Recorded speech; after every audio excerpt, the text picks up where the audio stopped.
Hey everyone, I'm Megyn Kelly. Welcome to the Megyn Kelly Show and happy Friday. What a week. What a week I'm having, but in a good way. Especially busy for President Donald Trump, who got right to work after taking office on Monday, as we've been discussing. Yesterday, he signed another flurry of executive orders, including one that got all of social media talking to declassify all remaining documents related to the assassinations of JFK, RFK, and MLK Jr. Can you believe we haven't yet released those? I mean, this happened in 63 and 68 before I was born, before a lot of us listening to this were born. They're still being kept a secret, but I mean, it's long overdue. It's kind of ridiculous that we're even having to beg for these things. Plus, a vote to confirm Pete Hegseth as Department of Defense Secretary is expected to happen late tonight, and it's going to be a close one, and the Democrats are still slinging mud up until the 11th hour, as we got to look at the Republicans who are likely to vote against the nomination. I also want to tell you that later in the show, I'm going to be joined by Zachary Young. Who is Zachary Young? Well, first, this is his first long-form interview, and he is the military veteran who just successfully sued CNN for defamation, winning a $5 million compensatory damages award from them. And they were about to move on to the punitive damages phase, where they were recommending, the experts, something like $120 million, at which point CNN settled this case. So this will be his first long-form interview, and I'm looking forward to discussing with him what it is CNN did to him and why they were so unapologetic. The jury saw it differently. Okay, but here to kick us off today is Piers Morgan. He's the host of Piers Morgan Uncensored on YouTube, which is now available on all podcast platforms as well. And he's now going fully independent. Don't miss a moment. Subscribe to this show on YouTube and follow me on Insta, Facebook, and X. Here's a shocking truth about New Year's resolutions. Whether you want to lose weight, improve your energy, or beat that embarrassing post-meal bloat, nothing works if your gut is not healthy first. This is why for 2025, I want to introduce you to Just Thrive Probiotic. Most probiotics die in your harsh stomach acid before they can do much good. Just Thrive Probiotic is the only probiotic clinically proven to arrive in your gut 100% alive. That means better digestion, healthy immunity, great energy, and easy weight management. It comes in capsule form or berry-flavored gummies, so there's an option for everyone in the family. Plus, it's backed by an industry-leading 100% money-back guarantee. Love the way you feel or get a full product refund. No questions asked. Ready to transform your health in 2025? Visit justthrivehealth.com. Use the code Megyn for 20% off your first 90-day bottle. That's like getting a month for free. That's justthrivehealth.com, promo code Megyn. Here's to your best health with Just Thrive. Piers, welcome back to the show. How are you? Megyn, great to see you. I'm extremely well, thank you. It's great to see you too. So, just as a practical matter, I'm curious because I knew you broke away and you did the YouTube thing. But does this mean you're not working with Rupert anymore, or what does this mean? Well, what it means is that I have basically acquired my YouTube channel. So I had a 3-year deal with Rupert Murdoch and News, and I had a very good chat with him about what I wanted to do. I didn't want to be just a talent for hire anymore when it came to the deal being renewed. They made me a very generous offer, which I said, look, it's very generous. I'm really appreciative, but I actually want to own my own business. And like you, I think we've both worked out that the future is not traditional linear television or traditional newspapers or any of the kind of legacy media, for want of a better phrase. Anyone under 40 is now consuming almost all of their news, opinion, and comment from shows like mine, shows like yours, and individuals who are creating their own kind of media entities and using YouTube as the main platform to do that. And I think that this is the future. I've got 3 sons, 31, 27, 24. They don't watch conventional television. They get all their social media, and in particular via YouTube channels like yours and mine. So I think it was a logical thing to do. I don't even think it's a risk. We've done the hard yards, you and I think, in building our personal brands. And people, I think, like to hear what we have to say. They like the interviews we do. They like the debates we put on.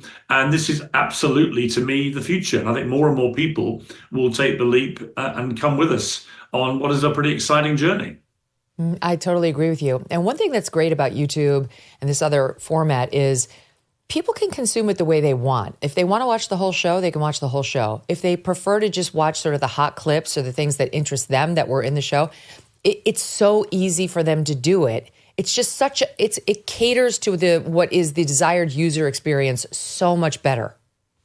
Yeah, and I would add to that they can watch it when they want to. The younger generation do not want to be beholden to conventional schedules. When I first started doing my show, I was doing it on YouTube, but also on a linear platform called Talk TV in the UK, which didn't last very long because there wasn't the kind of appetite for it that Americans have for cable news late at night. And that was fine because I could see that the numbers on the YouTube version were going through the roof, and that was completely unencumbered by any kind of artificial schedule. Before I was trotting into a television studio at 8 p.m. every night here in London, and there were advertising breaks, and there'd be an hour, so maybe you get 47 minutes of airtime all broken up. And you're like, why are we doing it like this? Why don't we just forget about the linear thing? Most of our audience actually don't want it. They're all gravitating to a YouTube version of what we're doing here, which doesn't have any ad breaks in real time. We can go as long as we want, and people can watch it whenever they feel like. And that has been, I think, the absolute eye-opener, not just for me, but for a lot of people in the industry. You saw with the recent election in America that more people watched the election night on YouTube than watched it on cable and broadcast. And the latest numbers I saw as well a few days ago said that I think it's about 11.5%, 12% now of American television watchers watch television on their smart TV through the YouTube app. Yes. Now, that's an amazing statistic. And that means at this rate, I think the cable number is about 18%, the network number is about 23, 24. That means that very soon, probably in 2 years maximum, YouTube will be the number one way that most people watch television. They'll be watching it through the YouTube app on their smart TV. It's a revolution that's happening actually very quickly. It reminds me of music, when it went from vinyl to digital. Everyone thought it would take years. Actually, when it happened, the revolution came very quickly. And you're seeing the same with newspapers. I used to be a newspaper editor for many years in the UK. Print versions of newspapers are basically dying out very quickly. The digital versions will survive for those who work out a good digital strategy. But this is all because young people, they live in a digital world, as you know. So many people have told me that they watch this show on their TV via YouTube. Like they just, right. We all have the YouTube app, we have the Netflix app, whatever.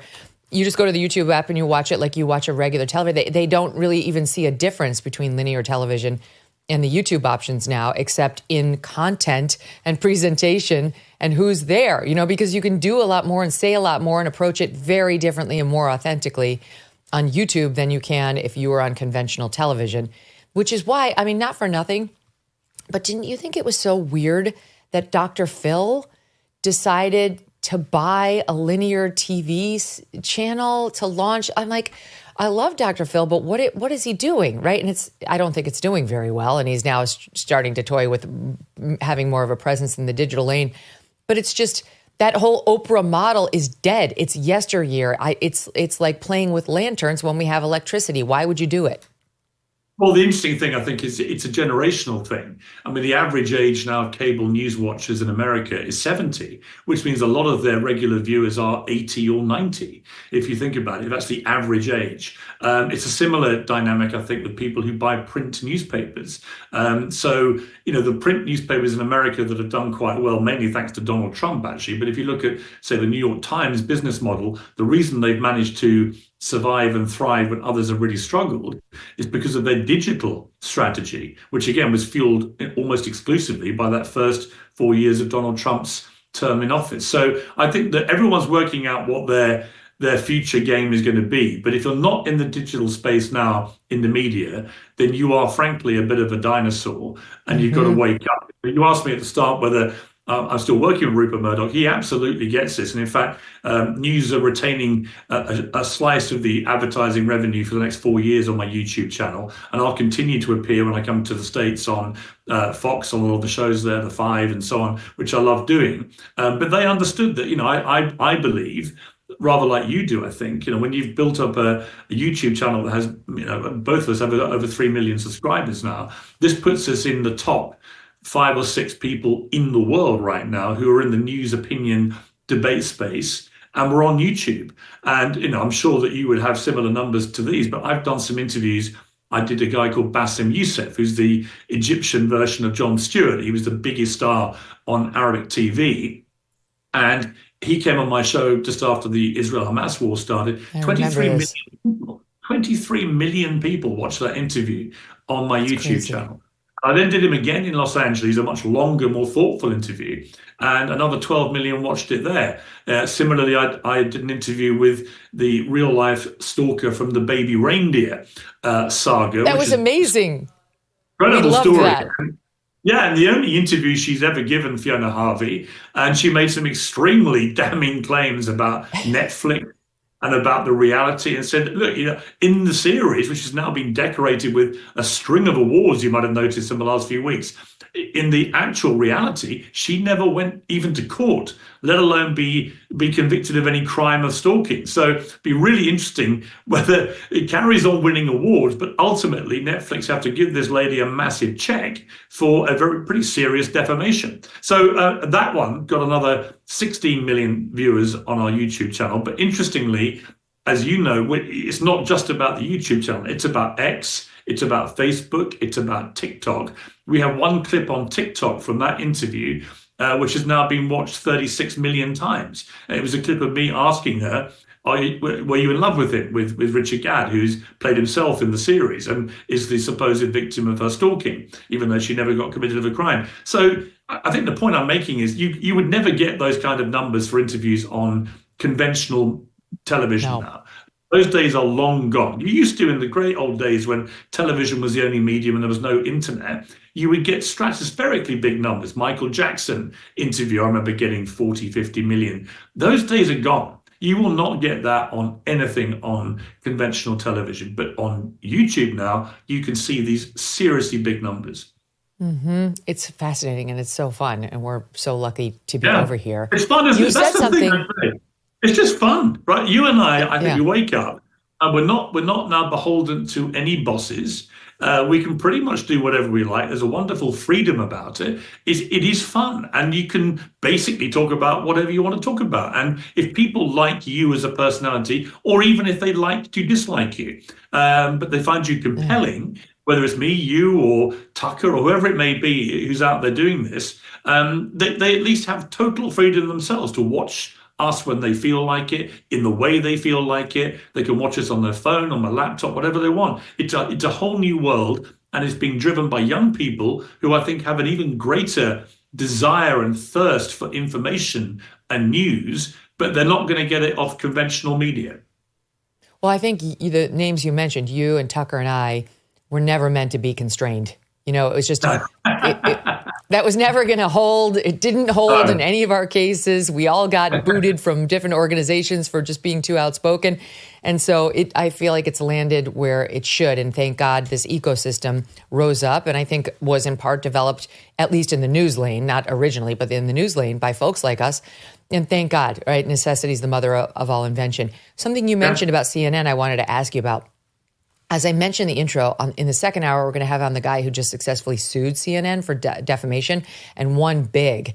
And one of the things I saw in the packet as I was preparing for that interview is they appear to have a much lower bar for what can make it onto their air than they do for what can make it onto CNN.com, like their digital website. The defamation standard is the same. You don't... he has to prove the same whether he's been defamed by an anchor or, a producer writing for the website. But I was kind of shocked at how lazy and lackluster CNN apparently is about what goes out on what most people know CNN for, which is its airwaves. All this internal correspondence, which we'll get to, on how it's like, it's very sloppy, it's full of holes, but it's fine for CNN. We can't put it on digital. What do you make of that, CNN? I mean, you used to work at CNN, but what do you make of that? Yeah, I think it's a very interesting point. I mean, what is, I think, probably a bigger picture interest to me is this follows the big payout by George Stephanopoulos and ABC to Donald Trump, which was 15 million or whatever it was. You're beginning to see quite big payouts for people who've said things on air, on cable news, are now being held to proper account for it. Many people think that's long overdue. So I think that people are probably having a very nervous time now in cable news. The days of just saying whatever you feel like with no accountability for it, they're long gone. And I think that you're now seeing people on the receiving end going on the attack legally and exercising their rights to say, no, this is wrong. You've defamed me. And by the way, if you do that, you're going to pay a lot of money. And they're all running scared. They're all settling. The CNN went to court to defend itself, but the moment it got to punitive damages, they bailed because they knew it might be really horrendously high, that figure. ABC bailed in a way that I think horrified a lot of their staff, but actually quite rightly, because George Stephanopoulos repeatedly in that interview repeatedly defamed Donald Trump and repeatedly said that he'd been convicted of a crime he hadn't been convicted of. And if you're going to do that, I'm sorry, it doesn't matter who you are. If you and I did that on our platform, we would also be susceptible to people suing us for defamation.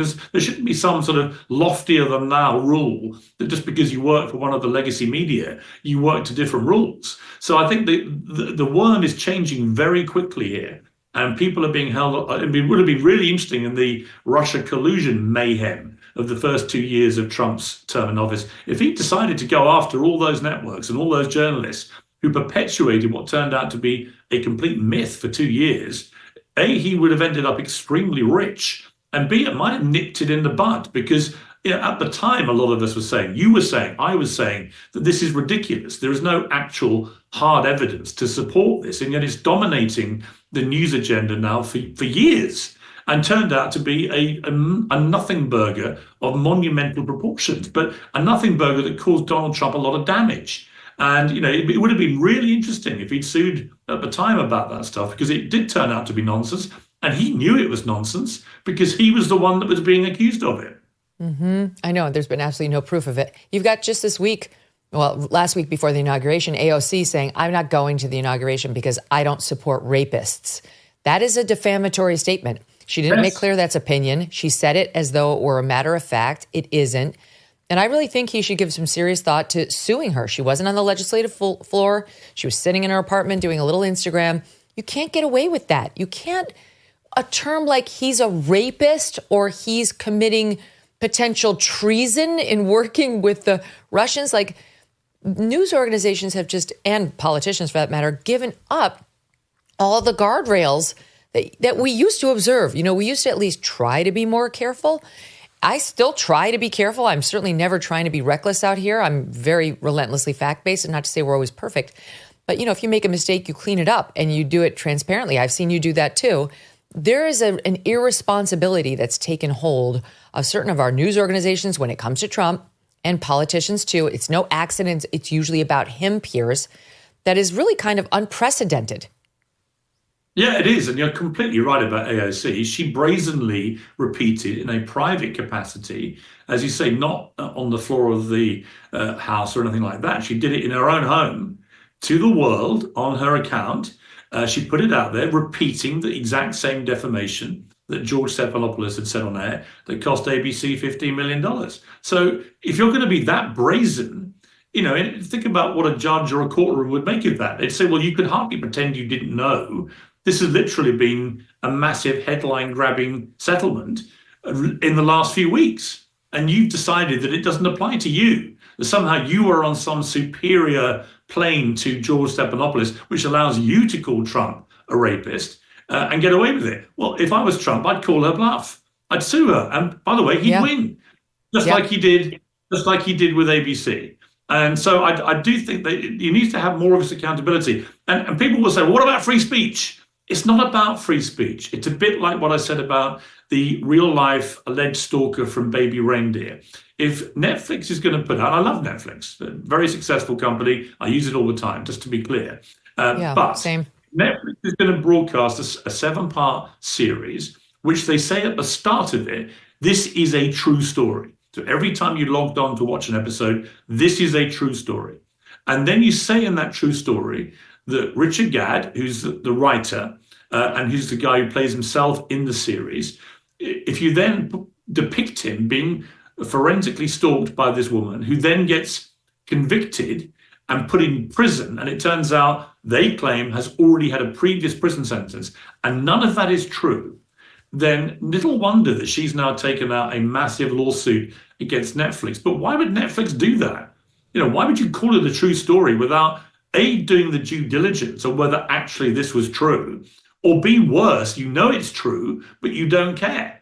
And there's a little bit of that about Donald Trump, isn't there? Well, a lot of that about Donald Trump, which is, I think a lot of journalists feel they can say whatever they like about him, and that's fine. And I think what he did with the Stephanopoulos case is put a line in the sand and say, right, if you guys are going to defame me on fact, and you mentioned earlier, you try and stick to facts. You're a lawyer by background. I'm a newspaper editor by background. We know how important facts are. It's not to say we've always been faultless ourselves, but it's to say we understand the importance of veracity. We don't come from the Meghan Markle, my truth school of bogus. No. We come from the facts are actual facts. Now, you can then, if you take a fact, you can then comment as you wish about it. You can interpret a fact any way you like. You can be as opinionated as you want. Right, but what you can't do is do that about something which isn't true, because then you're just defaming people. And there's no point in that, because you lose trust with your viewers if you keep doing that. If they know you're saying one thing, but actually it's not true, and you repeat that, I think you're pretty dead in the water as a broadcaster who's be taken seriously by anybody. But B, why do it? In AOC's case, she's done that deliberately. She's almost taunting Trump. Come and sue me. And if I were him, he probably hasn't got time or the inclination, but if I was him, I'd call her bluff. Call her bluff, exactly. All she had to do was say alleged. I mean, she would have been covered if she had said alleged rapist, but she didn't want to because it wasn't as powerful. It didn't sound as despicable. And so she really put herself out there on a limb. On the Netflix front, they continue to do this. And I feel exactly as you said. I watch Netflix all the time. I enjoy Netflix. I don't agree with the politics of the guy who owns Netflix, but they continue to do this to people. And it's really wrong. They say it's a true story, and they lead you to believe in, like you point out, in Baby Reindeer, they had the actual guy to whom this allegedly happened as the star. So you believe he's telling, it's like, oh, it must be true. It's a firsthand account. And then they also did this long thing on the Central Park Five and the prosecutor, Linda Fairstein, whose reputation they absolutely ruined with this. And her critics have tried to ruin her over and over and over. And they put on, thanks to Ava DuVernay, the celebrated leftist director, a bunch of things about Linda that weren't true, that were made up. And they were forced to admit it when she sued them. So that's been an ongoing litigation, or it was for a while now. She actually wound up on my husband Doug's podcast, which he does about books. It's called Dedicated with Doug Brunt. And Linda Fairstein talked a little bit about this, where she really hasn't at all. We'll drop the soundbite here. In 2019, Netflix did this docuseries called When They See Us by Anna DuVernay about the Central Park Five, which is an event from the 80s. And you were at the DA's office at that time. And they attributed words and actions to you that you say and didn't either said nor did. Correct. And so you sued. And yes, for defamation. Sued for defamation. The judge looking into this went to DuVernay and said, well, where's your source material for these scenes where Linda said and did these things? Her response was, well, it's not a documentary. It settled, and the settlement required Netflix to pay $1 million to the Innocence Project, and they had to change the messaging when you stream this. Up front, the messaging now says inspired by and fictionalized, events are fictionalized here. So because DuVernay admitted, actually, that she invented is the word she used, my dialogue, and invented my actions. The Netflix executives asking, did she really do those things? She, being Fairstein, really do those things? And no, I invented it because I figured that's what she would be like. Mm-hmm. Somebody who never met me. So what was her inspiration for the invention? Like, how did she even get onto your name? She just decided this is the character I'm going to have represent these.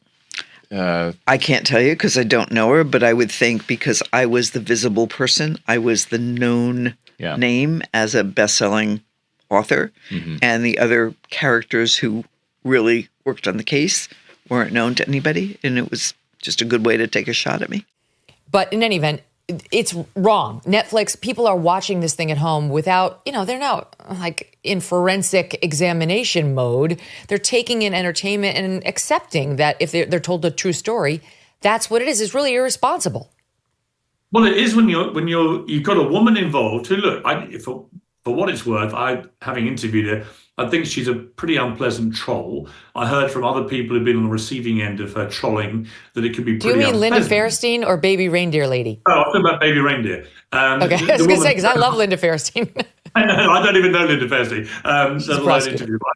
But no, Fiona Harvey, who was the alleged stalker in the Baby Reindeer series, the real life woman behind that, in her case, she was leading a normal life. Now, she's not, like I say, she could be a pretty unpleasant troll.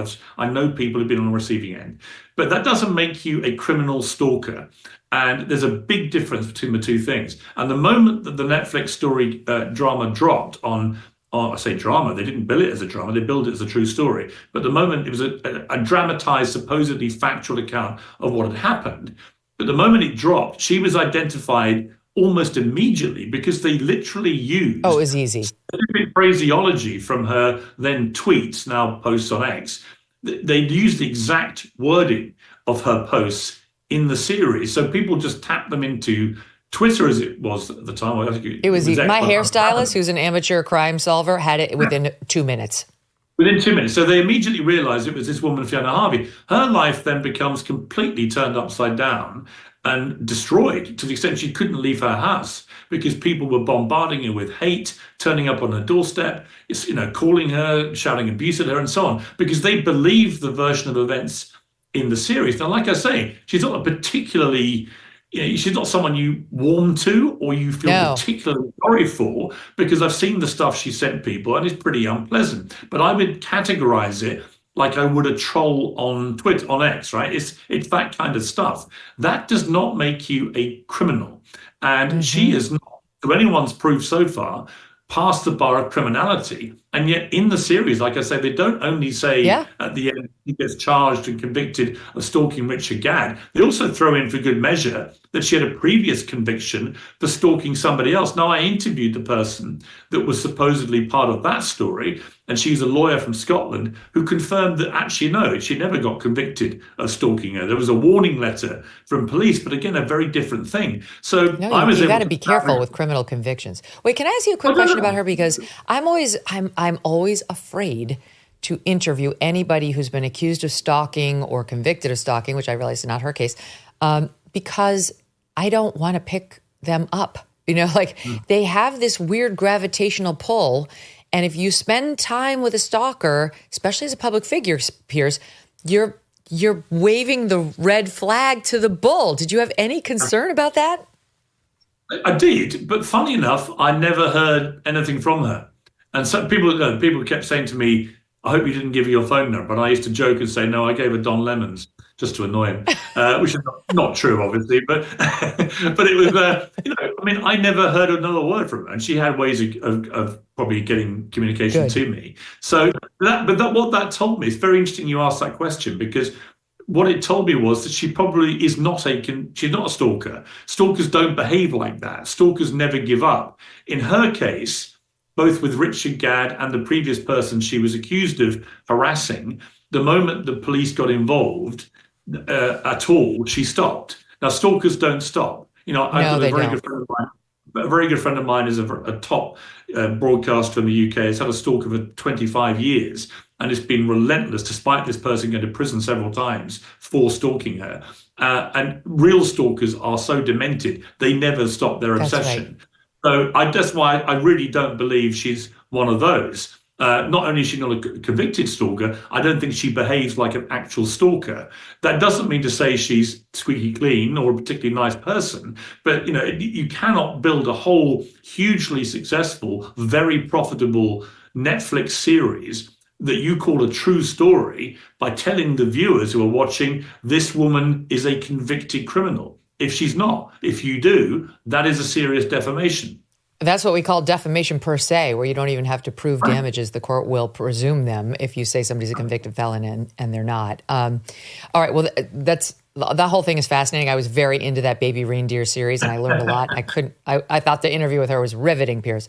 While we're on the subject of the media, there is in the news today, because we're kind of talking about the Trump Derangement Syndrome in the media too, is a confession by someone at The Intercept, which is the news organization that Glenn Greenwald helped found.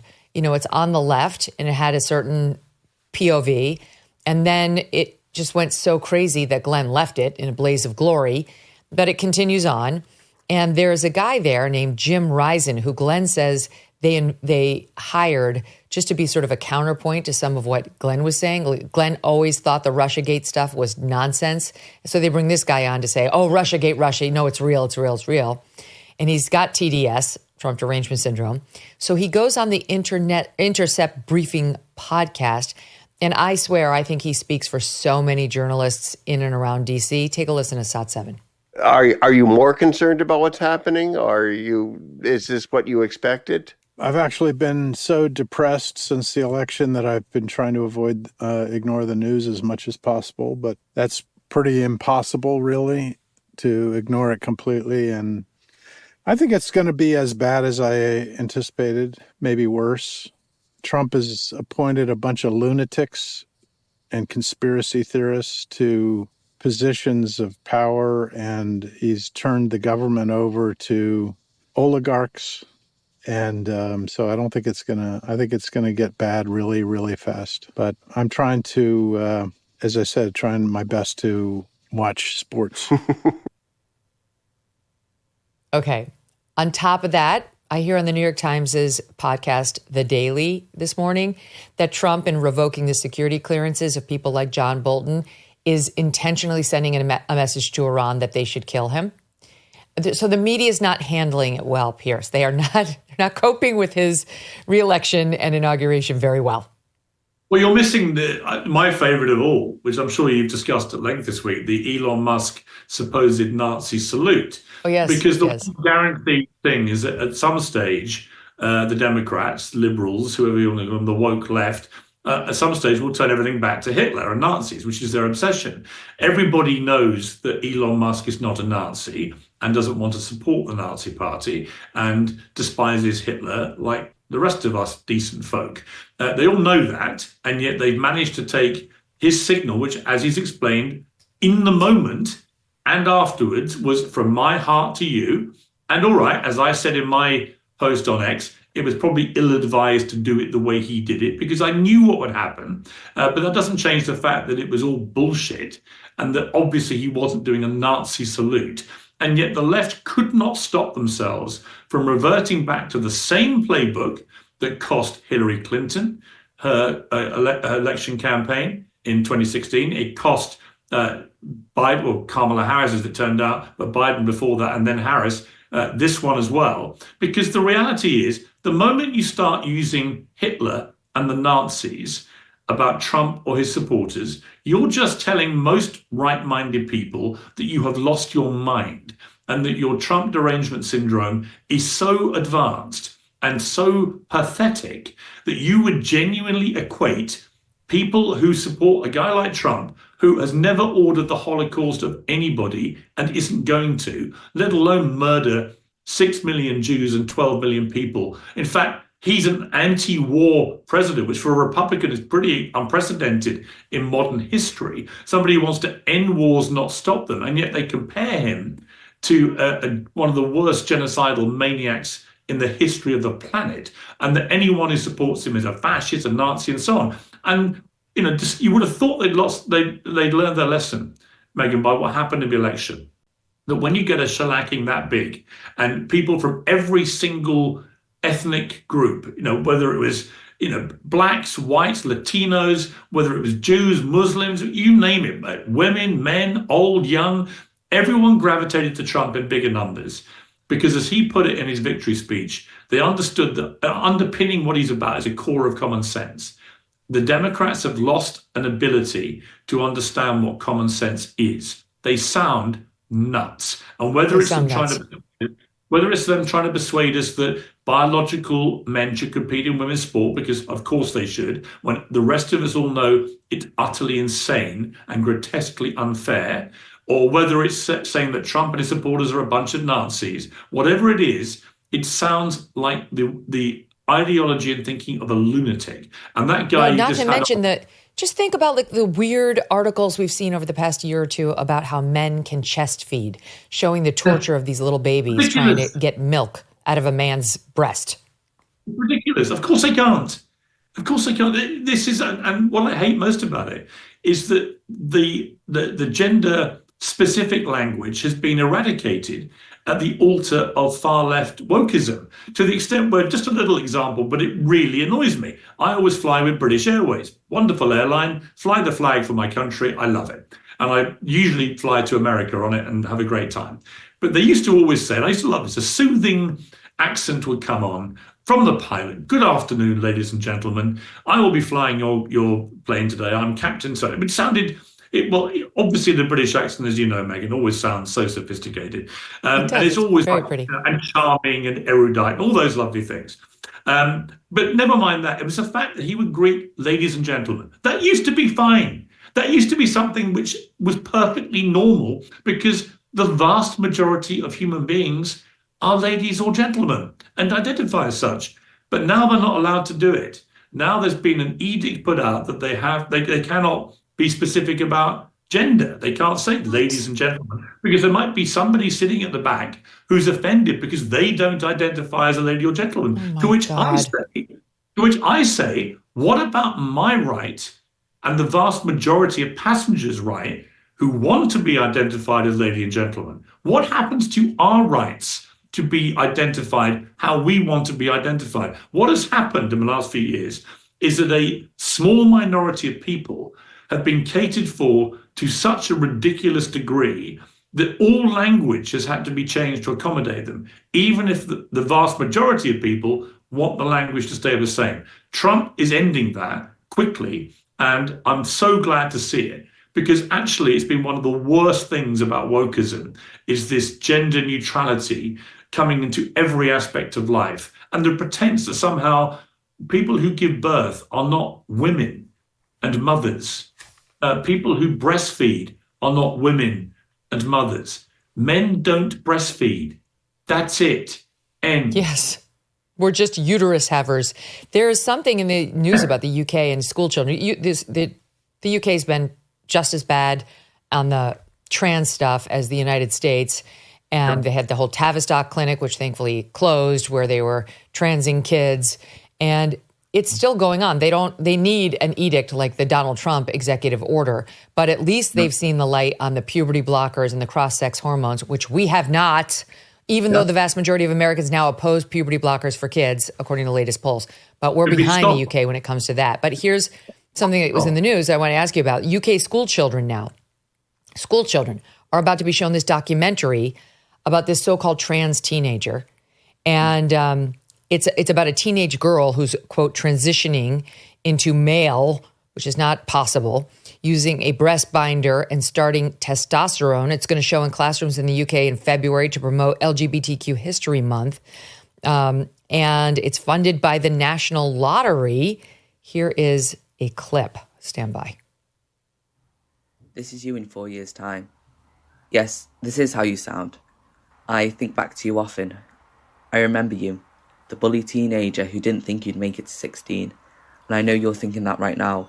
Well, I'm here to tell you that you made it. Well, I'm going to say exactly what you're thinking right now. You're a boy. And on the 21st of December 2017, you started testosterone, and changes started happening. Very soon your family realised that this is how you are happiest, and they're all calling you Ben and referring to you as he now. Oh yeah, you're a gay man. You found yourself. So, really what I wanted to say is, in 4 years' time, you will have a hairy stomach, a deeper voice, a slightly more defined jawline, broader shoulders, a different name. You've had partners who appreciate you as you are. You've done 3 stand-up gigs. You've travelled the country telling people your story and showing them the great man you've become. You are the happiest you've ever been. This is unbelievable. They're bringing this into classrooms there, Piers. Yeah, it's ridiculous. And can you imagine if you did a heterosexual version of that? The outrage that would be erupting from the LGBTQ plus community, that they were being offended and insulted in this way by having a straight version of that in classrooms. So there's an absolute hypocrisy here as well. But never mind all that. None of this stuff should be in classrooms. We learned nothing. Keep this stuff away from classrooms, because apart from anything else, what you end up with, I'll tell you one little story about a school in the south of England, which I happen to know quite well. And they got 1,000 pupils. And when the gender fluid craze was sweeping through the world, and particularly in Britain, but also America as well, 98 pupils, I was told, out of 1,000 began identifying as gender fluid. Now, when I heard that, what was quite obvious to me was two things. One, they didn't know what they were really doing. And secondly, that if you asked the question today, how many of them are still gender fluid, the answer would probably be almost zero, which is, guess what? Exactly what's happened. In other words, young kids will pick up fads and they'll run with them. When David Bowie was a massive rock star in the 70s and was a slightly cross-dressing guy who wore makeup, lots of kids at school began doing the same to emulate their hero. That's what young teens in particular do. But what you mustn't do as a society, I don't believe, and I'm sure you share this view, you don't put this kind of stuff into classrooms to get inside young, impressionable minds in some lofty pursuit of what you think you're doing is positive, but actually could have a very, discombobulating, confusing effect on these young minds at the same time. I really just hate it. I just think that keep it out. I've got 4 kids. I don't want my kids anywhere near this stuff. It's a social contagion, and it's one that could lead to sterility, not to mention the numerous problems that overtake you physically when you go on puberty blockers. Forget cross-sex hormones as a young person. And they parade it out there in a way they would never do with anorexia, with cutting. Can you imagine a video like cutting? If you're stressed out and depressed and anxious, it can really be a relief for you to just take a knife and start slicing your body up. And then in 4 years, you might feel a whole lot less anxious. You'll have scars all over your body and you might actually be playing with fire on your life. But I'm telling you, you'll feel less anxious. Look at me, covered in scars. This is exactly the same equivalent thing of that. I cannot believe they're putting this in classrooms. But then I can, because we were at a school in New York, a private school, where they were celebrating and promoting trans ideology in the 3rd grade, which is one of the reasons why we left. All right, wait, let me shift gears. There's a lot more I want to get to. What do you make of the Trump order declassifying JFK, RFK, and MLK files finally? Yeah, I think it's fantastic and long overdue. And I'm sure it's been driven by RFK Jr., who I've interviewed many times, including talking to him about this very issue. And this is the guy whose father was assassinated, whose uncle was assassinated, and he's never really got the answers himself. And it is ridiculous that something that happened back in the 60s, both of these assassinations, that there should still be anything held from the American people. The American people have a right to know absolutely everything about their presidents and about their leading politicians. Here you've got 2 of the most famous and charismatic politicians in American history, and of course Martin Luther King as well. So there's 3 of them. Arguably 3 of the most pivotal political figures of modern American times.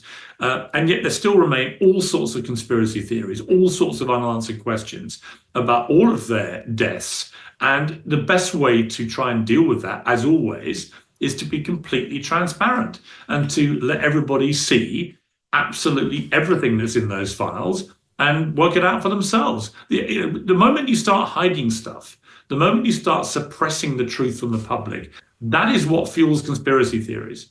Every single time, nailed down. If you let the public know, as they have done for many decades, that we are not showing you some of these files because it might be dangerous for American national security or whatever, it's a load of hogwash. The reality is there's a duty to be transparent about these things. The American people and the world, frankly, have a right to know. Here's Trump signing the EO and with an interesting closing comment yesterday.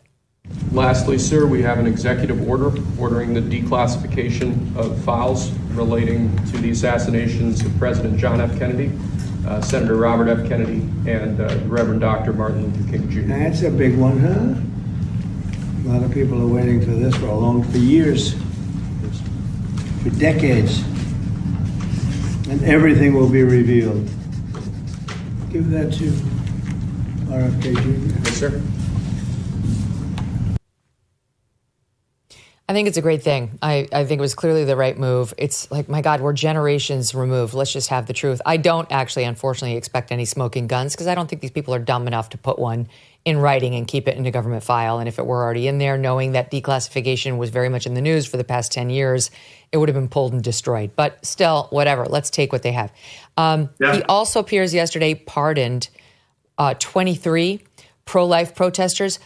We've seen this in our country. We've seen it in your country. I saw that poor woman who was literally just praying in her head outside of a UK abortion clinic, and she got arrested because the cop was like, "What are you doing here? You're standing here." She was like, I'm praying inside my head. And she got arrested. We've seen the same stuff happen over here. There is some of the people who are being released are, one was a Holocaust survivor who was protesting quietly outside of an abortion clinic. Here's one, Eva Edel, singing with other protesters at a Nashville abortion clinic in 2021. This is not one of the ones that she was indicted in, but you can see that she is sitting in a wheelchair with the purple blanket. Well, look here. Mercy, have mercy, Lord. Christ, have mercy. Christ, have mercy. Christ, have mercy. Okay, so my own take on it, Piers, is I assume they're violating a law. I didn't actually take the time to look it up, but there is generally a time, place, and manner restriction around abortion clinics that doesn't allow you to go in, doesn't allow you to disrupt the experience for a woman going in there. Okay, fine. What the police should do is go remove those people. They should get them out and enforce the law in that way. But to actually throw these people in jail and treat them like they're hardened criminals, they gave real jail sentences to so many of these people, and I support the pardon. What do you think? Yeah, I completely agree. I think that my criteria with all these things, and it applies to the January the 6th rioters, protesters, whatever people want to call them, and Trump's pardons. I actually came down with J.D. Vance on that and not Donald Trump. I would not have pardoned the ones who perpetrated acts of violence against the police. And I have the same view of the anti-abortion protesters. If they're protesting peacefully, that is the basic intrinsic right of every American citizen, to have the right to exercise your right to peacefully protest. And if you've transgressed some, little local law about trespass or whatever it may be, fine. As you say, remove them. If they're then violent towards the police who are removing them, then that's a different thing. If they're not, then that's where it should be left.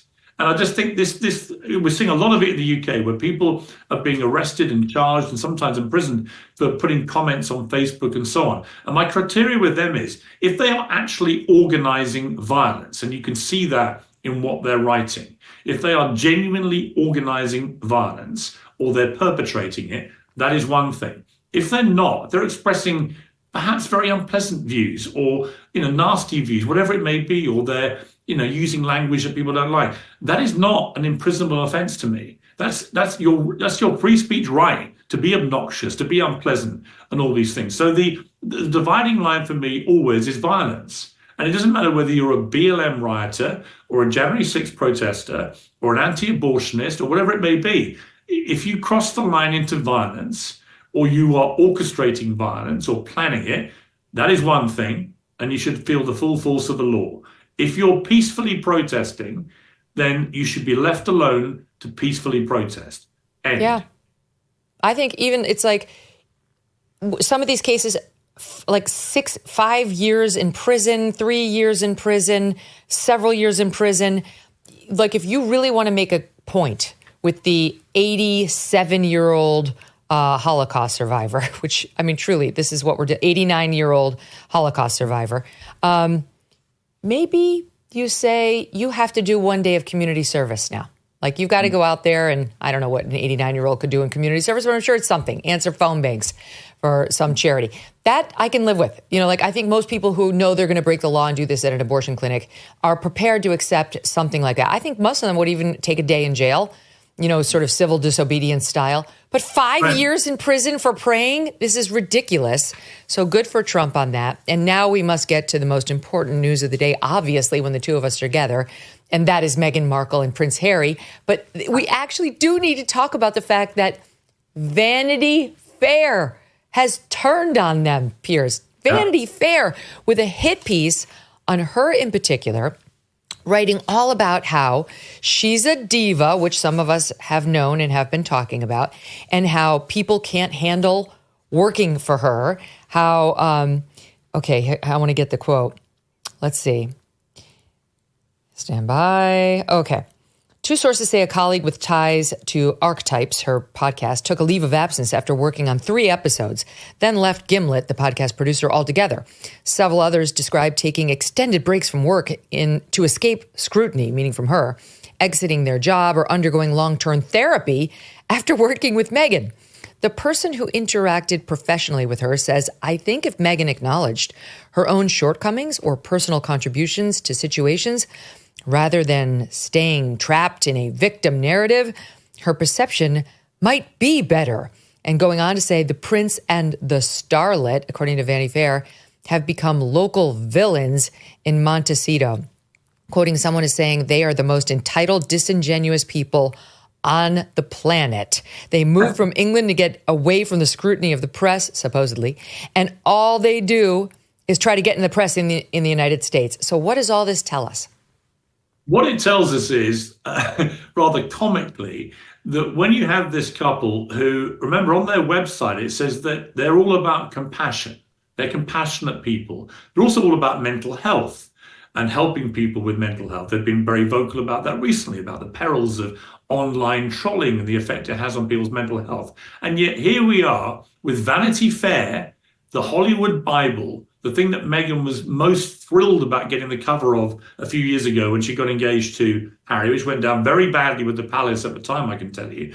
But now it reveals that actually she in particular is a nasty little bully who sends staff into therapy. Think about that for a moment. This also follows all the stories about her bullying staff over here in the UK, which is unresolved. You know, NDAs stopped all that stuff coming out, but she bullied people in a very unpleasant way over here.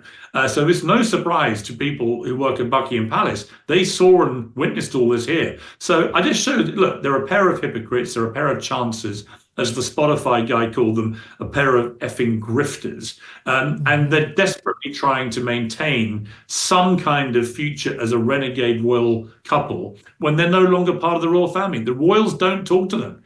You know, the king does not talk to his own son. None of the senior royals talk to these two. They are total pariahs in the family because the only currency they have is trashing the royal family and the monarchy. And every time they try and do something else, nobody cares. No one cared about their podcast series. Nobody cared about the Polo series recently. Nobody cared about any of it. All they want to hear is the dirt. And these two for 5 years have reveled and wallowed in royal dirt for vast amounts of money. And that's what makes Prince Harry's ongoing campaign against the UK newspapers, which had another flare-up this week, so laughably hypocritical, because he talks about intrusion into royal privacy. And yet, if you ask any senior member of the royal family, who has invaded your privacy the worst, it's Prince Harry. It's the guy who gave the inside track for money to Oprah, to Netflix, to his publishers, to anyone who would pay top dollar. This guy invaded the privacy of his family. And yet he has the gall to present himself as some great standard bearer of ethics and decency when it comes to royal privacy. Do me a favor. Right. Sooner or later, everybody turns on them. It seems like all they need is exposure. All they need is time. She's bullied almost all of her staff out of the job. They all wind up leaking to the press what a horrid nightmare she was to work with. And the other piece in the Vanity Fair article, which was amazing, was about him and how neither one of them showed up with any ideas on what to do, like actually how are we going to earn all this money. And that one of the ideas for the podcast that he had was that he would get people like Vladimir Putin and Mark Zuckerberg to sit with him. But it wasn't because he said everybody's got damage in their childhood. And I had damage in my childhood too. So you're thinking, okay, all right, I guess he's going to use that to bond with them. No, the conclusion was that their experiences had made them into sociopaths, according to Harry. And he wanted to explore how they became sociopaths, but he remained totally normal and was not, quote, one of these bad guys. And the Vanity Fair pointing out, trying to get a season's worth of world-famous sociopaths to talk about how they developed sociopathy would be what is referred to in access journalism as a booking challenge. I mean, they're just so completely deluded. That's the thing that always strikes me. It's utter delusion. And they're also just shocking hypocrites. So do you remember when they were lecturing us all about carbon footprint and climate change? And then they were using Elton John and George Clooney's private planes like taxi services. They actually, on the day of her $500,000 baby shower in New York, attended by all the great and good ladies of New York, that was the same day that from their then Twitter account, they lectured the British people about poverty. I mean, you couldn't make it up. And now what's happened, I mean, what's most laughable of all, in a sort of horrible way, is that she's got this new series where she's trying to be the new Martha Stewart, where she's going to be cooking in her fancy mansion for all her fancy friends, very fancy food. Can you imagine a less appropriate thing in California right now than this fake princess, this duchess trading off the title she got given by an institution she's tried to ruin, actually prancing about in this kitchen in a multi-million-dollar mansion with her famous friends in California when 12 to 14,000 people have just lost their homes in the most horrendous fires that the city's ever had in Los Angeles and that the state's ever seen. It is so unbelievably inappropriate that series could go ahead. But I bet it does. Yeah, they're saying it's actually going to pick up in March now as opposed to the January launch date. I'll tell you, as somebody who's got friends out there, they can't get apartments even to rent. The rental market has tripled. People are taking advantage of this terrible circumstance of their neighbors. You've got to pay a year up front in rent.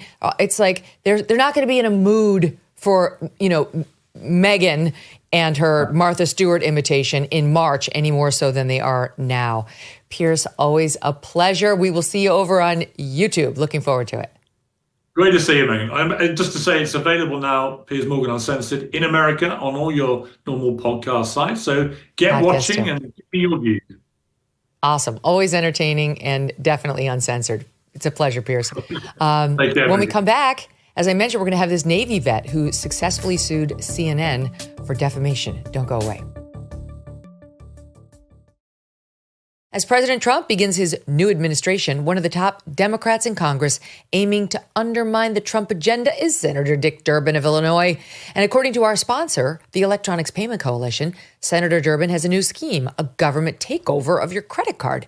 Today, Americans have thousands of choices in credit cards, but they say that Senator Durbin's plan will result in less competition and less security, which means more risk for your credit and your identity. Learn more at www.electronicpaymentscoalition.org and consider telling your senators to stop Dick Durbin's government takeover of your credit card before it's too late. Last week, we told you about the blockbuster defamation verdict against CNN. Jake Tapper's show The Lead in 2021 ran a report by a reporter named Alex Marquardt that accused Navy veteran Zachary Young of exploiting, quote, desperate Afghans by demanding, quote, exorbitant fees and operating in a, quote, black market while offering evacuation services after Joe Biden's disastrous withdrawal from Afghanistan. CNN scrubbed the report from the internet, but we have it here, which you can watch for yourself. As CNN's Alex Marquardt has discovered, Afghans trying to get out of the country face a black market full of promises, demands of exorbitant fees, and no guarantee of safety or success. What is the U.S. doing that you know of to try to get you and your family out? Unfortunately, they are not doing now anything. Up to 31st, they said everything is closed. and it's finished. We did not receive anything back from U.S. Embassy or from any other organization. So he went online, where he found a man named Zachary Young, who is one of many advertising evacuations from Afghanistan, posting just this week, "We can deliver." One LinkedIn user posted messages with Young, where Young said it would be $75,000 for a car to Pakistan. He told another it would be $14,500 per person to get to the United Arab Emirates, or Albania for another $4,000. Prices well beyond the reach of most Afghans. We got Young's number and called, but he didn't pick up. In a text message, he told CNN that Afghans trying to leave are expected to have sponsors pay for them. If someone reaches out, we need to understand if they have a sponsor behind them to be able to pay evacuation costs, which Young says are highly volatile and based on environmental realities. Young repeatedly declined to break down the costs or say if he's making money. And the lower third for the listening audience has got the stuff about black market and exorbitant fees. I mean, it's a fascinating story, except it's not true.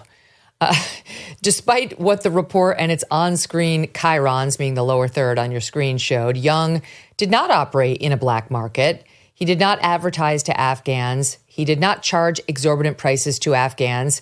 And he did not exploit Afghans. What Young did was save dozens. And if that report were not bad enough, what CNN was doing behind the scenes and what they were saying about this guy Young was even worse. You just saw CNN's Marquardt try to make the phone call to Young. Well, thanks to discovery in the case, we have the video of him filming his reaction shots to this. Watch this.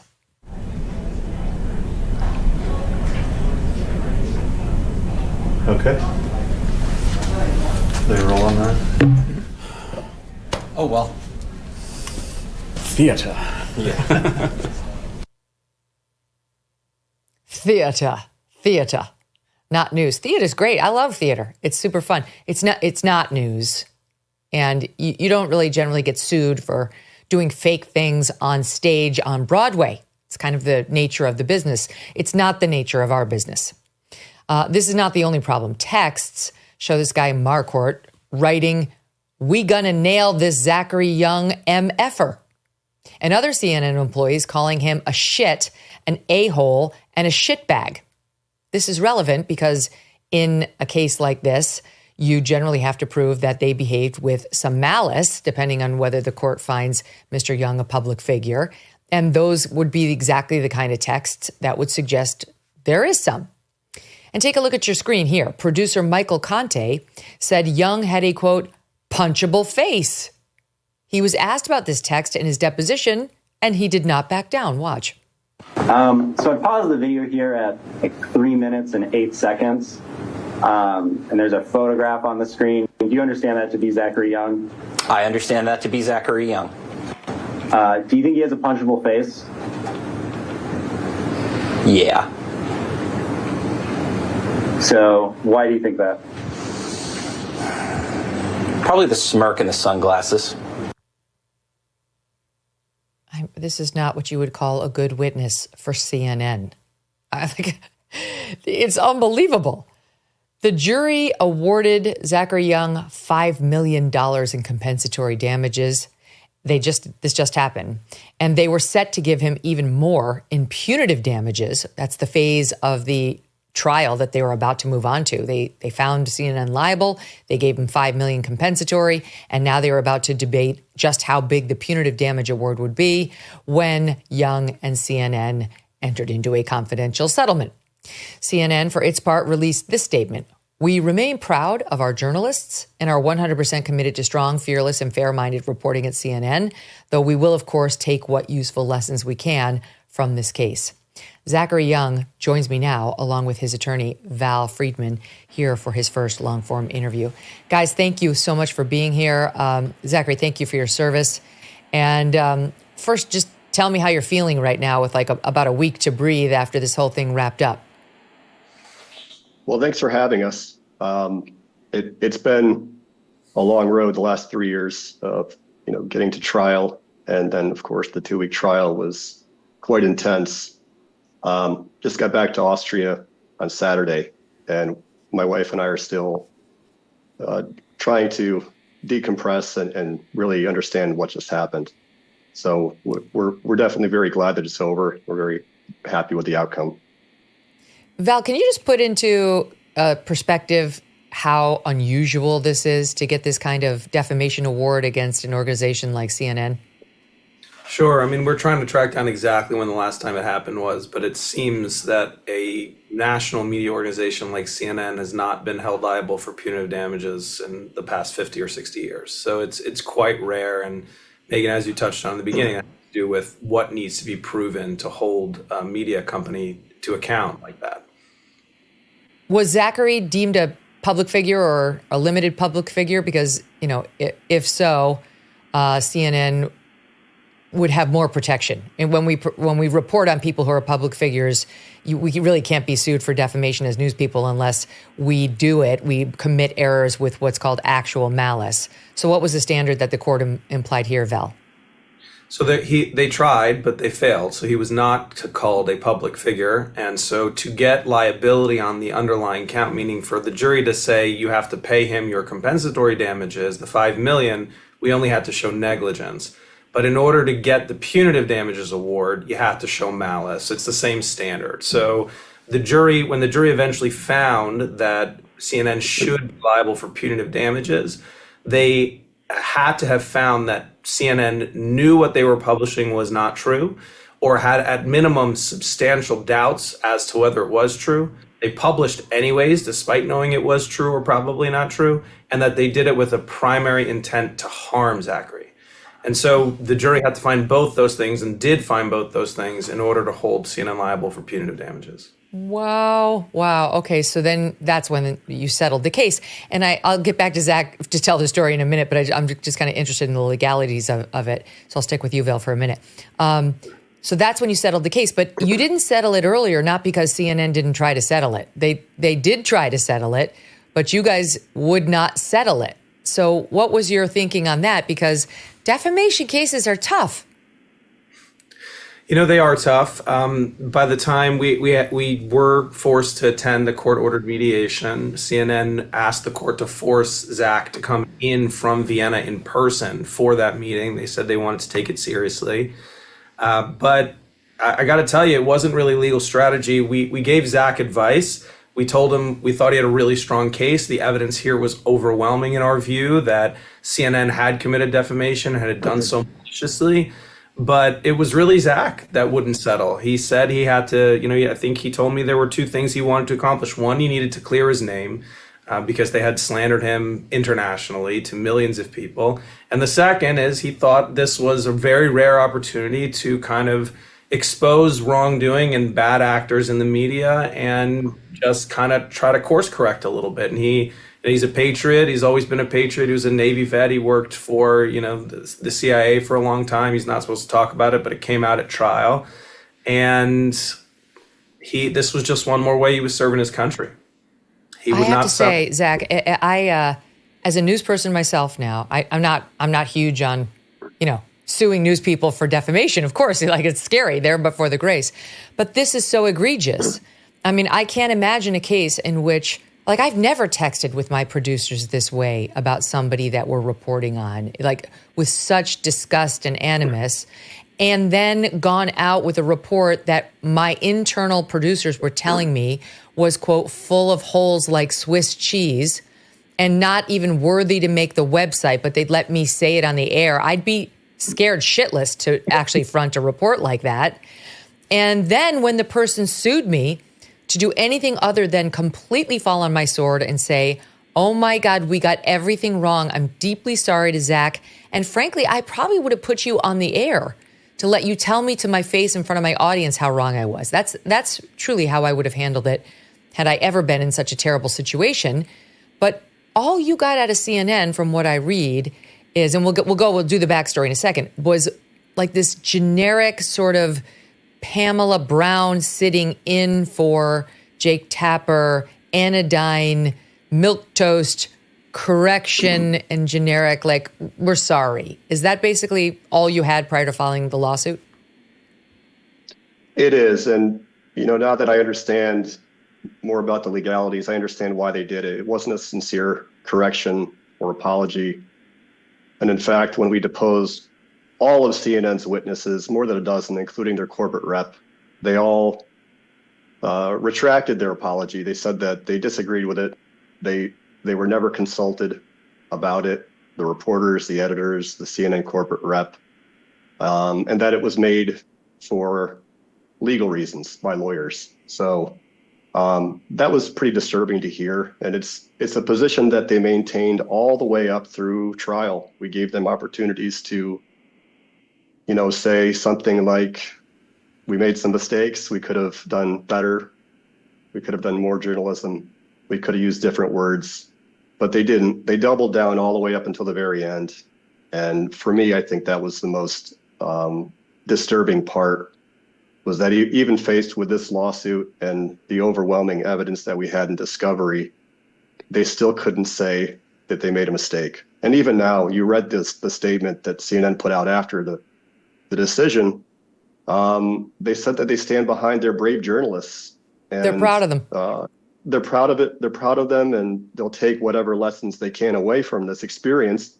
I don't know what that means, but you mentioned, why didn't we settle years ago? This was very important to me to expose what happened, because if it can happen to me, it can happen to anyone. And I think that more often than not, this is the way that mainstream media gets away with it. They settle, they sweep it under the rug, and you never know the details. So Vel and I were very transparent from the beginning 3 years ago that we wanted to take this all the way to the end. And then, of course, we went through the experience with Discovery, and I didn't understand in the beginning how bad it really was. All the internal messages about arranging my funeral, nailing me, the concern from editors saying this story is 80% emotion, 20% obscure fact, full of holes like Swiss cheese. And they talked a lot about this internal mechanism called Triad, this quality control system. And they tried to make a big deal out of it during the trial that, the story went through that process and they approved it. To me, that doesn't make it better. It makes it worse. So I'm glad about the outcome. I really hope that, it got some visibility. I know that the media didn't want to talk about the case for the first few years, not because they weren't aware of it, but talking about defamation is a sore subject in American media. They're afraid. But that's right. They're afraid for the reasons I said. But it's like if you approach your job earnestly and you do it's not to say you'll never potentially defame somebody. It's like when you talk about people for a living, there's always that risk, but you have to have trust that when your heart's in the right place and you have an honest approach to each of your stories, that will rule the day, because the defamation bar is high. It's high. So, it's like if you're quick to correct and you're honest about, did we make a mistake and do I owe this guy an apology? Did I screw it up? In my experience, you'll be fine. You'll be fine. And by the way, you can times that by 100 when you're dealing with, a former veteran, because it's like there actually is a reputation there to harm. Like, you've got to be extra careful. You're talking about somebody who's served his country honorably. Like, you really could hurt such a person. I want to show this, the correction by Pam Brown, which was aired months later. The report, I think, was November of 21, and then the correction came March of 22, and then that corporate representative, the CNN senior VP, I think, at trial, saying everybody on the editorial team disagreed with the correction. Watch these back to back, 28 and 29. And before we go, a correction. In November, we ran a story about Afghans desperate to flee the country who face paying high sums beyond the reach of average Afghans. The story included a lead-in and banner throughout the story that referenced a black market.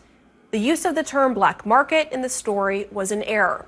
The story included reporting on Zachary Young, a private operator who had been contacted by family members of Afghans trying to flee the country. We did not intend to suggest that Mr. Young participated in a black market. We regret the error, and to Mr. Young, we apologize. Do you recall the Pam Brown apology? Yes. And you testified about it yesterday. Do you recall that? I did. And I believe you said essentially that you did it to try to avoid a lawsuit, right? Yeah. So you CNN's not really sorry, right? Here's how I look at it. And I think CNN made a decision based on what Mr. Young and you had brought forward that it would make sense to do this correction. Editorially, I think you've heard that people don't think that what they did misrepresented anything editorially, and they don't agree with our legal department. Because the legal department was saying you've gotten it wrong, and also the standards department, Vel, looked at the report before it hit air and said, I think they're the ones who said Swiss cheese. I'm just looking at my notes here.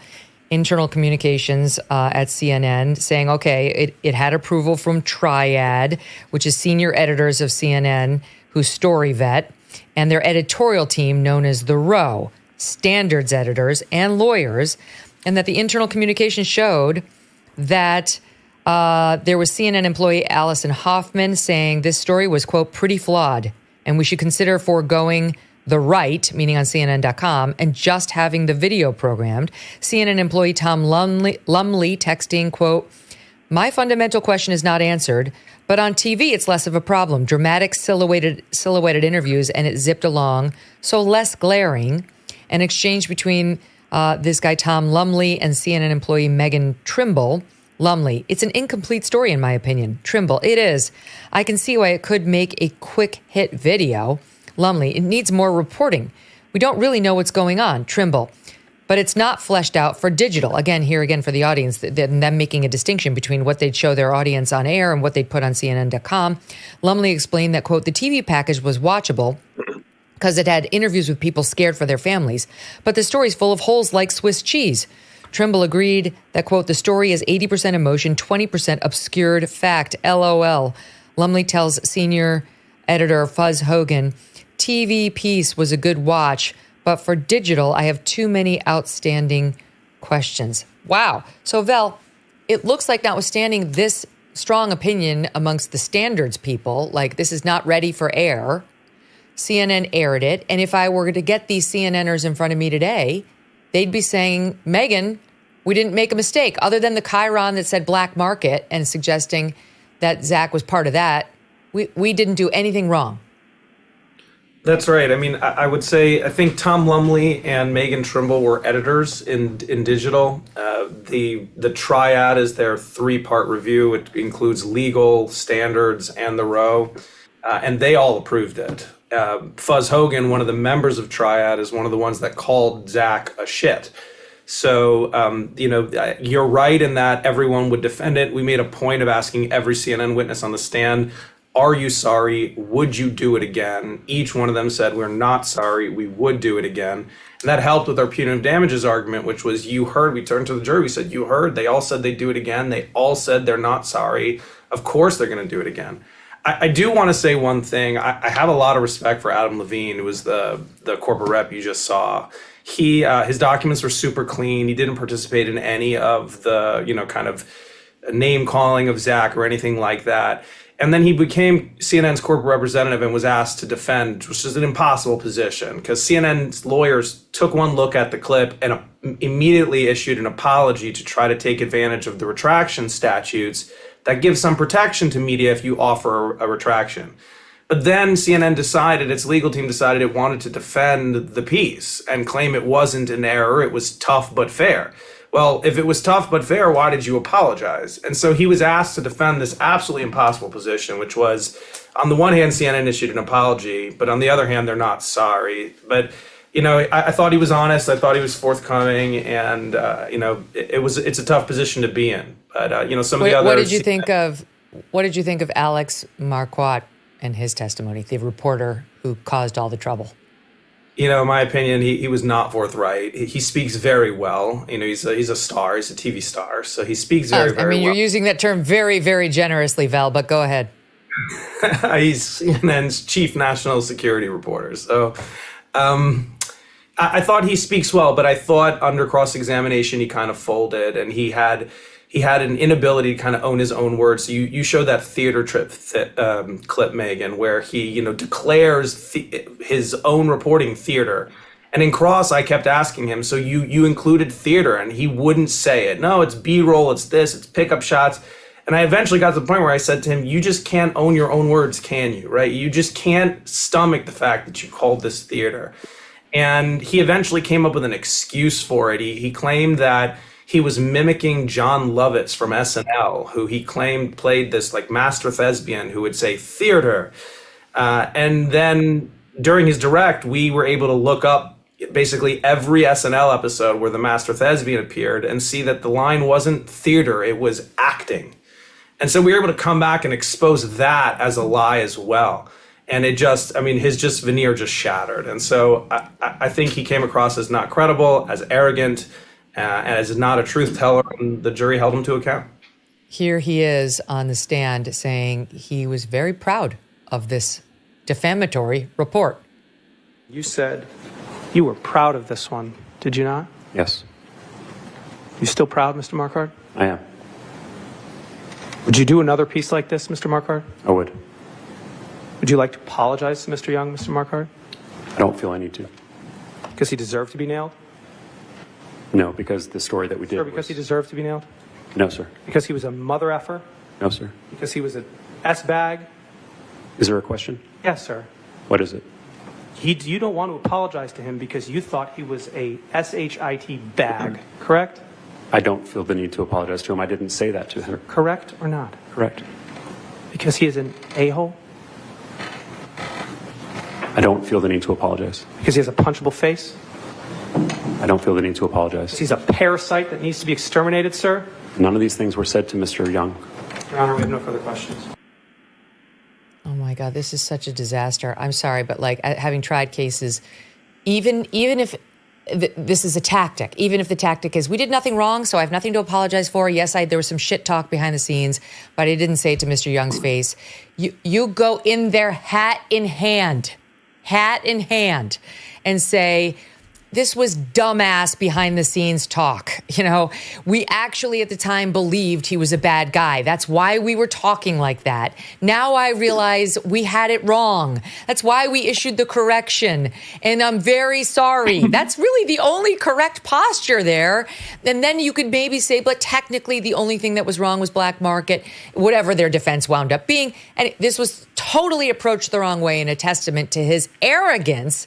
And frankly, the arrogance of CNN, because any smart boss would have said, Alex, you're about to cost us millions of dollars, potentially $100 million if they had gotten a punitive. For the love of Christ, try to look sorry. Okay, sorry. Zach, so let's go back to the original problem. So you're in Afghanistan, and explain to me what you were doing, because you were charging money to evacuate people. But as I understand it, the error was you weren't charging Afghans. The fees, in your view, were not exorbitant. And you were dealing with groups like non-governmental organizations, NGOs, saying, do you need my help in getting your people out? And those are the ones who were paying you, not some black market op. That's right. And it's an important distinction. I wasn't running any black market operations. I didn't break any laws. I was providing a very valuable service to companies that needed my help. And they were very happy to have a real option to get their people out of Afghanistan. CNN knew about that. They knew about Audible. They knew about Bloomberg. So they had those are companies that were using guys like you to get their people out, because they, Audible, like the podcast company, is that what you mean? They're not capable of sending in a former Navy SEAL to go get their people out of Afghanistan.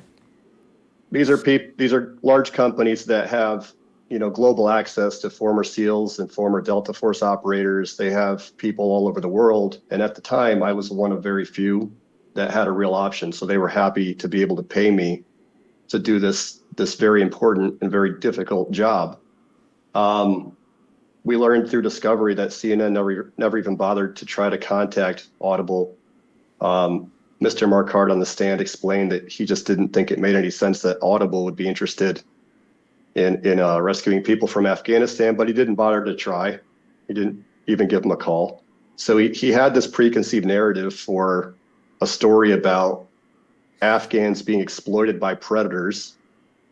Presumably, I had a punchable face, so I played the role of the villain for his fiction, and very little of it was his theater. And they pointed to a few clips that were technically correct. He had screenshots of correspondence from me quoting prices, but the way that they laid it out in the clip made it look like I was charging Afghans these fees and made it sound like I was a criminal. So two pretty big errors that I don't think were covered up by the fact that they did accurately quote a few prices that I put out there. And again, just looking through discovery from start to finish, the way that it was about black markets and extortion from the beginning, before they even had a story, before the investigation. And that happens to be exactly where he ended up 2 weeks later before going to air. 2 hours before I told him that a lot of the stuff he was about to say was not correct, and I would need some time to provide thoughtful comment. He just ignored it, and they went on the air. So how long did they give you to respond to this hit piece they were preparing on you? Under 2 hours. And there were a lot of questions in there that would have required careful consideration, including my former affiliation with the Central Intelligence Agency. I would have had to reach out to some people and get some guidance on how to answer that when confronted by a reporter. So that he didn't pump the brakes. We can tell through discovery that he didn't want to pause the story. It wasn't hot news. It wasn't time sensitive. And he was upset that I wrote back. He said, when I actually responded to him, he said, "Effing Young just texted." So actually something like that. He said, he wrote, "For F's sakes, effing Young just texted." When you finally responded, you're a news reporter and you're supposed to be trying to get information from your source. Your source, the subject of your story, writes back to you, and his immediate response to one of his colleagues is FFS, which he testified meant for F's sake. Effing Young just texted. I mean, he laid it, but he didn't use the euphemism. He used the straight up, the curse words. He was not happy that Zach had reached back out to him. He didn't want to be bothered by you with your side of the story. He was too excited to get you, which is what the text reflect. We're going to get this MFer. And it was obviously a designed hit piece. So you testified on the air or at the trial that this had real effects on your life and your business. And it is a unique skill set. I've interviewed Eric Prince. It's a unique skill set to know how to operate in this kind of theater safely and to do something as risky as evacuations. I think that's why you charge money for it, and people like companies like Audible are willing to pay for it. But when that all went away as a result of this CNN report suggesting you're some sort of a dark force on the black market taking advantage of hurting people, and here you are talking about what happened in your life. Saw 24. I feel like a total failure. I've had some time now to try to recover. I've been in psychotherapy. I've been put on medication, multiple medications. Initially on antidepressants. Wasn't enough. Still couldn't sleep. Still can't sleep. Still have panic attacks. So they had to put me on stronger medication and put on stronger medicine for sleep and panic attacks. They all have side effects. I don't have the energy that I had before. It's affected our intimacy.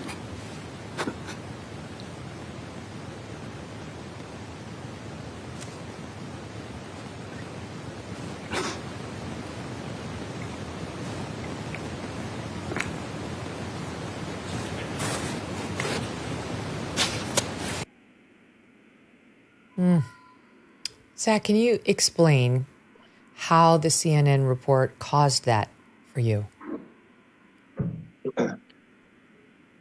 It's hard to explain unless you've actually gone through it. There was the professional damage that CNN caused, but that was not nearly as severe as the impact that this has had on my family, my wife, my mom. not being able to tell them that things are going to be okay, that I can recover from this, that it's not as bad as it sounds, because as it turned out, it was a lot worse than I thought when I first saw the video. How so? What do you mean? Well, it's not good for anyone to be labeled a criminal all over the world on CNN. But for me in particular, with my very, very small group of professional contacts, it's nuclear, it's radioactive. Eric Prince is another one of my contacts. And, I wouldn't expect Eric to be able to or want to work with someone who has that label attached to them. My contacts work for defense contractors, they work for governments, and they care about reputations. They have human resources departments.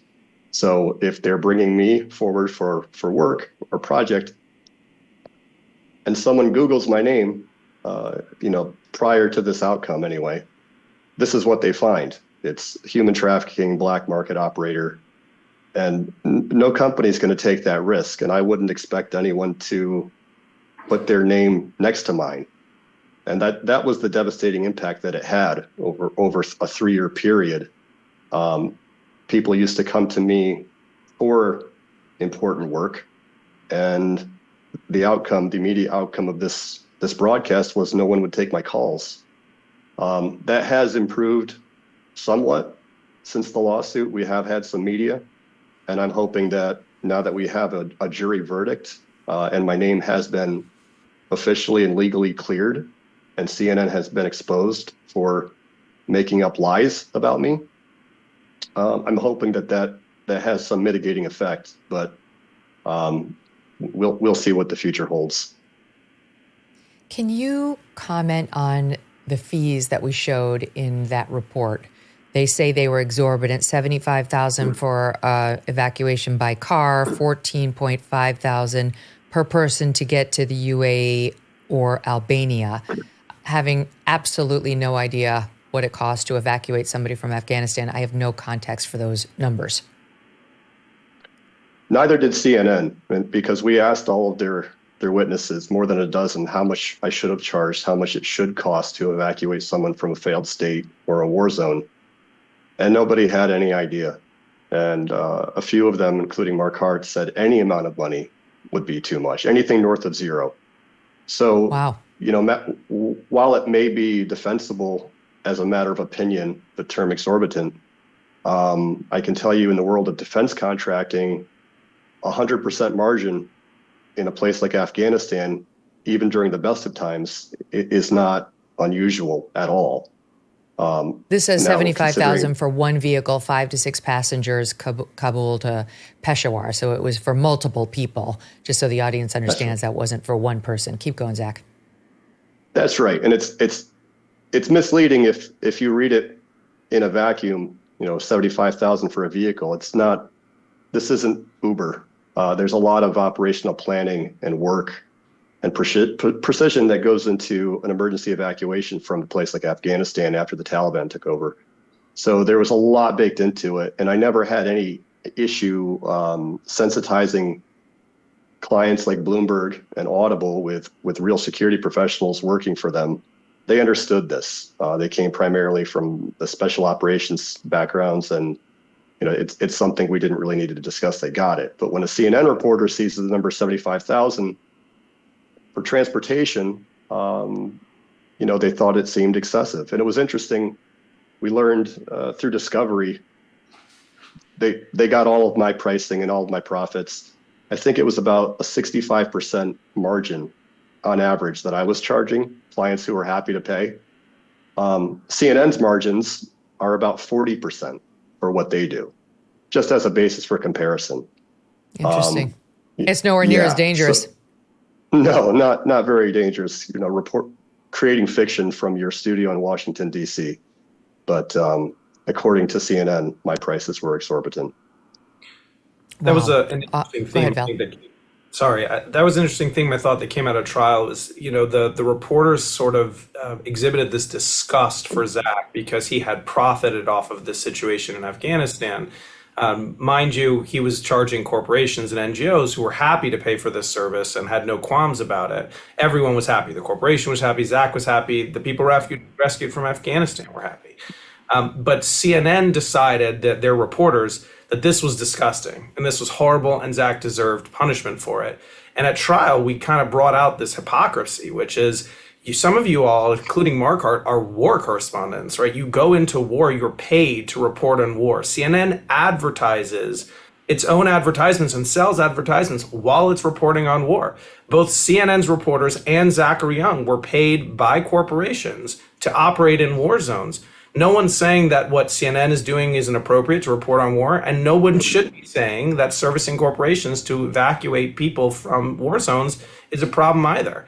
And yet CNN it was just so hypocritical, just turned this hatred on Zach as a result of what he was doing.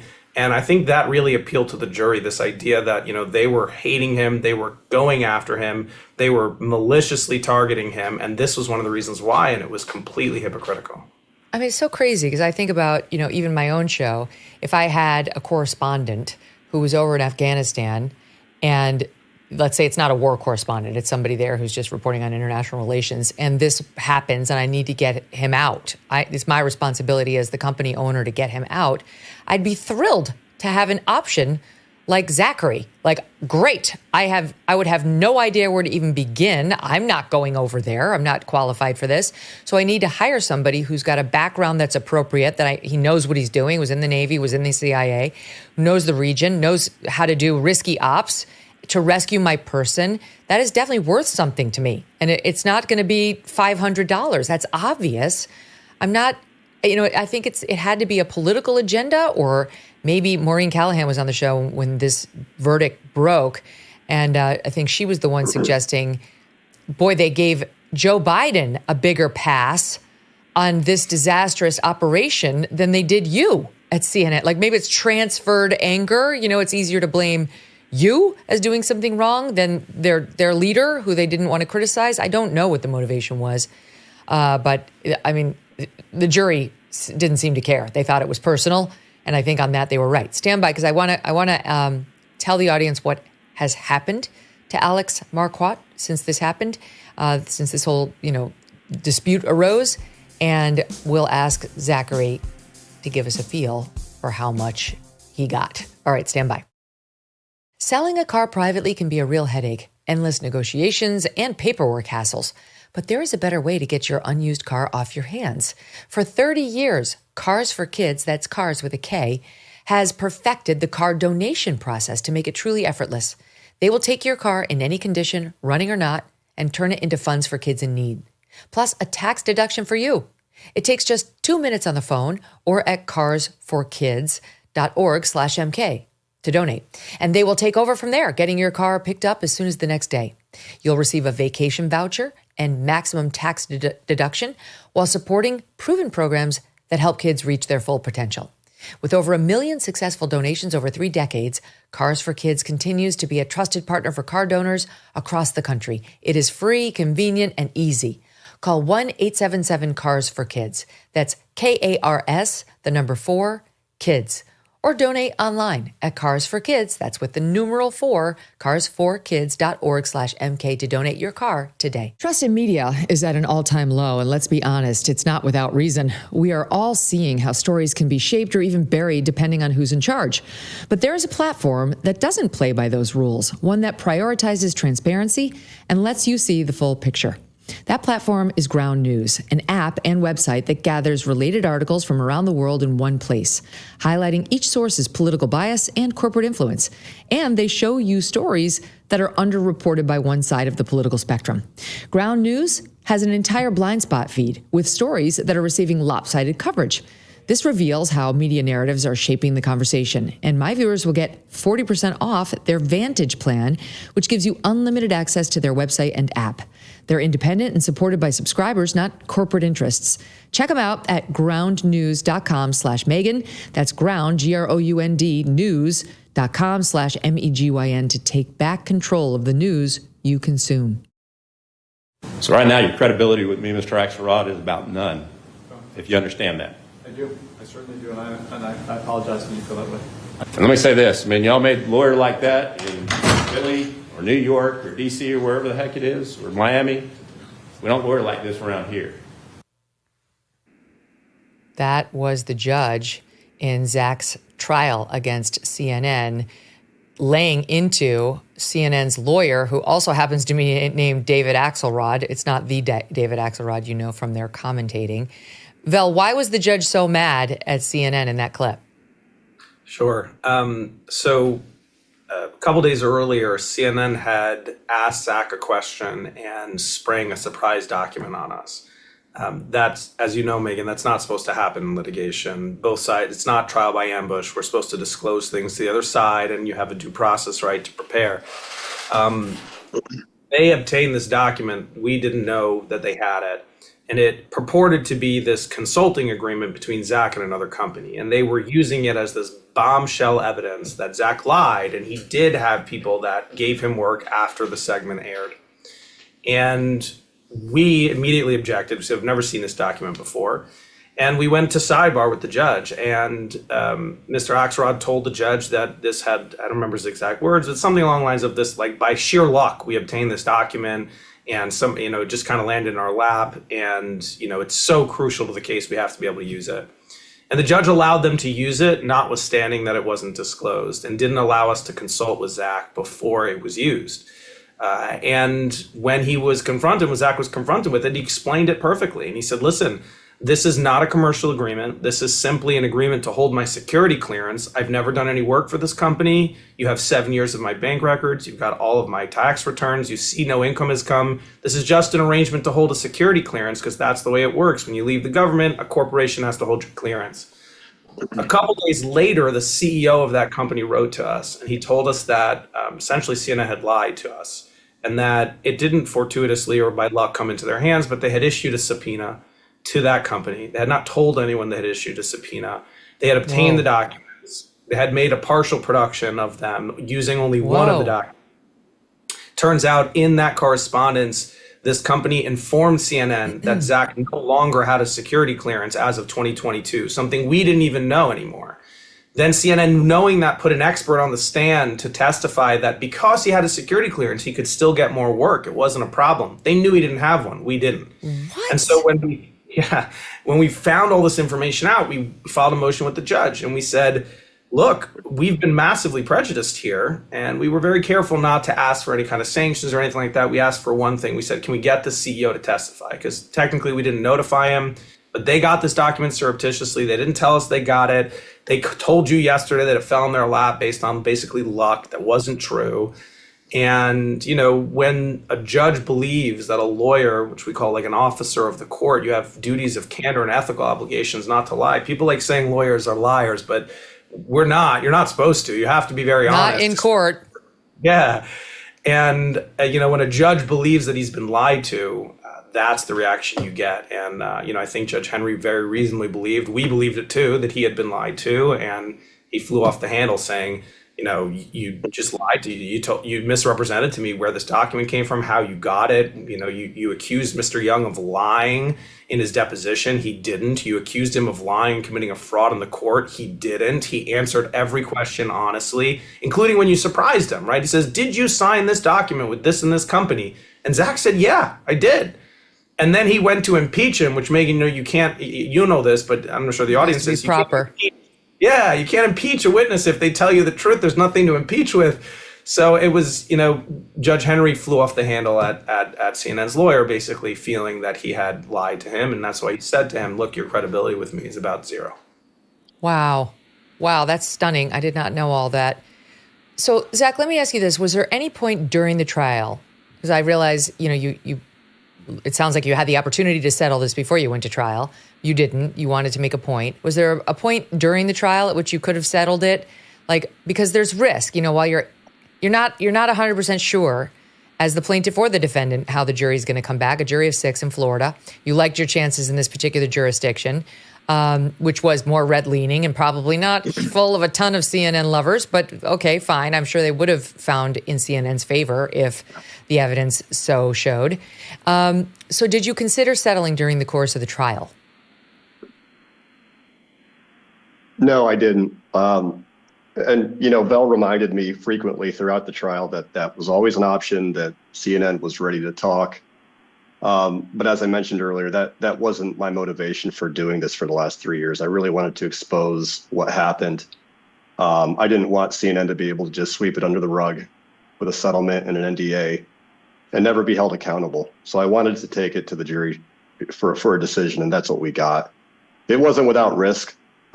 Juries are notoriously impossible to predict, but that was a risk that I was willing to take, and that Vel was supportive of. And I think a lot of lawyers probably wouldn't have been. He invested 3 years of his time and his firm's time, not just him, but we had probably about 9 attorneys on the case. So the amount of work that was put into this over a 3-year period is astonishing. So Vel was always had my back and was comfortable taking it to the very end. So it was the perfect combination for us, and I'm very happy with the outcome. And I'm also relieved that we don't have to spend 2 more years in appeal. Yes, so of course. So when the jury stood up, because you're always on pins and needles when you're waiting on a jury. It's the worst feeling. It's just terrible. They call you back in there with a verdict. So you stand up to hear the verdict, I assume, or you're sitting there. And when they said that they found CNN liable and they were awarding you $5 million, what was that like? I wasn't surprised. I mean, just looking at the facts, I don't know how they could have come to any other conclusion about defamation per se, defamation by implication, and malice. I don't know how you could show more actual and express malice. So I wasn't surprised with the outcome at all. But it's definitely been very taxing going through this process for 3 years, going through the trial. And I knew that CNN, I felt like they probably had enough, and I hoped that they had learned their lesson. Now that I've had some time to reflect over the past 2 days, I'm not sure they did.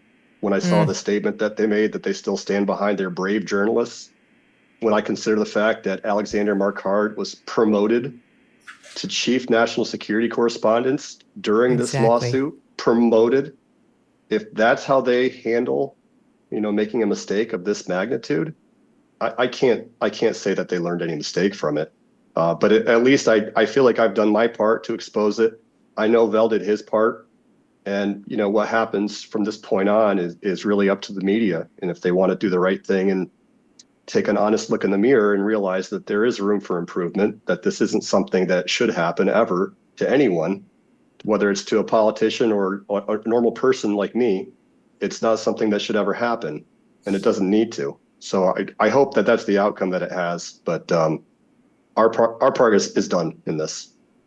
Vel, how were you able to sue in Florida, right? CNN's based in Atlanta, and it sounds like Zach was overseas. How'd you get this case in Florida? Yeah, well, you can sue anywhere the defamation is published into, any county it's been published into. So CNN it's been published into Florida. Also, CNN has affiliates in Bay County, which allow for venue in Bay County as well. And Zach's business, which was an original plaintiff, was incorporated in Florida. So we had a few nexus to Florida, and that's why we brought it there. Okay. By the way, Megyn, I wanted to comment on one thing. If I remember correctly, and I think I do, the jury was 50-50. It was 50% Republican and 50% Democrat. So this wasn't it didn't pull. Judge Henry was very liberal, in my opinion, of granting strikes for cause to CNN for anyone that kind of expressed skepticism over CNN or media. And so they ended up with a very Fake fair news. jury. You're out, sir. You should have seen the hands that came up, Megyn, when CNN's lawyers asked who here thinks CNN's fake news, and I mean, oh my God, so many hands. I was like, oh God. They did it to themselves. They did it to themselves. That same jury 8 years ago would not have done that. CNN did that to themselves, and I watched it happen. So tell me, Vel, what happened with the punitive damages? Where were you on that? Because had they already said, and he's entitled to punitive damages, and now we will deliberate the number? That's right. So in Florida, it's this unique process where you break the trial into two phases. CNN has a right to do this, and they exercise it. It's called bifurcation. And so in phase one of the trial, the jury determines, are you liable for defamation per se and by implication? They said yes. How much money do you owe because of that? And they said $5 million. And then, are you entitled to punitive damages? Does CNN need to be punished? And they answered that question, yes. So that's phase one. They said, liable for defamation, pay him $5 million, and we're going to punish you, which then means we roll into a phase two where it then becomes, well, what is a proper punishment for CNN? And to do that, you need to understand how much CNN is worth, right? Because if you give Bill Gates a $10 speeding ticket, he's not going to learn his lesson. He'll just speed through the rest of town, right? And you need to impose an actual punishment. And one of the phrases we were looking for was, like, in order to make a difference, you got to make a dent. And this is a behemoth company. I mean, like, as phase two progressed, the evidence came out that CNN makes $2 billion in revenue a year, right? I mean, this company is worth a lot of money, brings in a lot of money. It is on a decline, but it's still bringing in a lot of money. And how do you punish someone who's worth $1 billion or is bringing in $2 billion worth of revenue per year? And so phase two began us presenting evidence of how much CNN is worth and how much they could afford to pay without bankrupting them, but punishing them. And I think our expert ended up saying they bring in about $5 million in revenue a day. A proper mode of punishment is to kind of put somebody in timeout where they no longer, you dock their pay, so to speak. I think the question from us that happened shortly before settlement was reached was, could they afford a month timeout? About 30 days of revenue at $5 million a day, which is about $150 million. And the expert said, yeah, no problem. And so I think, that was the phase that was going on. And then had it continued, we would have eventually gotten in front of the jury and said, this is how much we think you need to pay to punish, to make CNN be punished for their conduct and to deter anyone else from doing something similar. Never got there. And didn't they, it made news that somebody from CNN testified, or maybe it was your expert, about the downward spiral of revenues that CNN is facing now, which was kind of interesting. Do you remember what that was, Vel? Yeah, I think it was like 400 million down in the last couple of years or something like that. It was our punitive damages expert who was tracking their revenue from 2020, I think it was 2021, 22, and 23, and showed, a drop in income. He did explain, though, that, even though they are steadily losing money, they still can afford to pay a significant amount of money. Oh, yeah. Well, maybe they'll go up now that they've moved Jim Acosta to midnight. And we'll have to wait to see whether that makes... You didn't show that clip, but Jim Acosta aired the segment at issue in the case and talked about black markets before there were these teaser trailers. One of the issues in the case was, what is the gist? Like, forget about what the actual words are. Like, when you watch the whole thing, what's the impression you walk away from? And one of the things we used to prove the gist were these teasers that they would play before the video aired. And it was said stuff like, how desperate Afghans are being preyed upon, being demanded they pay big time to get out. And we said, what's better to summarize what this is about than their own teaser trailers? And Jim Acosta gave one of those teasers and then played the segment. So he was featured in our case.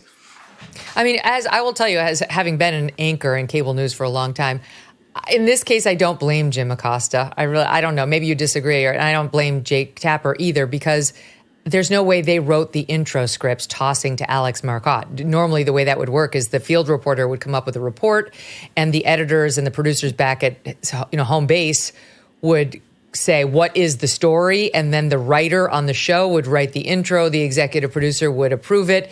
Sometimes if the anchor has time, they'll just edit it for voice. But you're not really doing the reporting as the anchor at the anchor desk in that instance. It's the field reporter and the producers at your network that you are relying on. And that's why it's so egregious that they promoted that guy, knowing you, because you filed your lawsuit before they promoted him he was promoted in September of 2023, right, Val? They well knew by that point that he had gotten them in this trouble.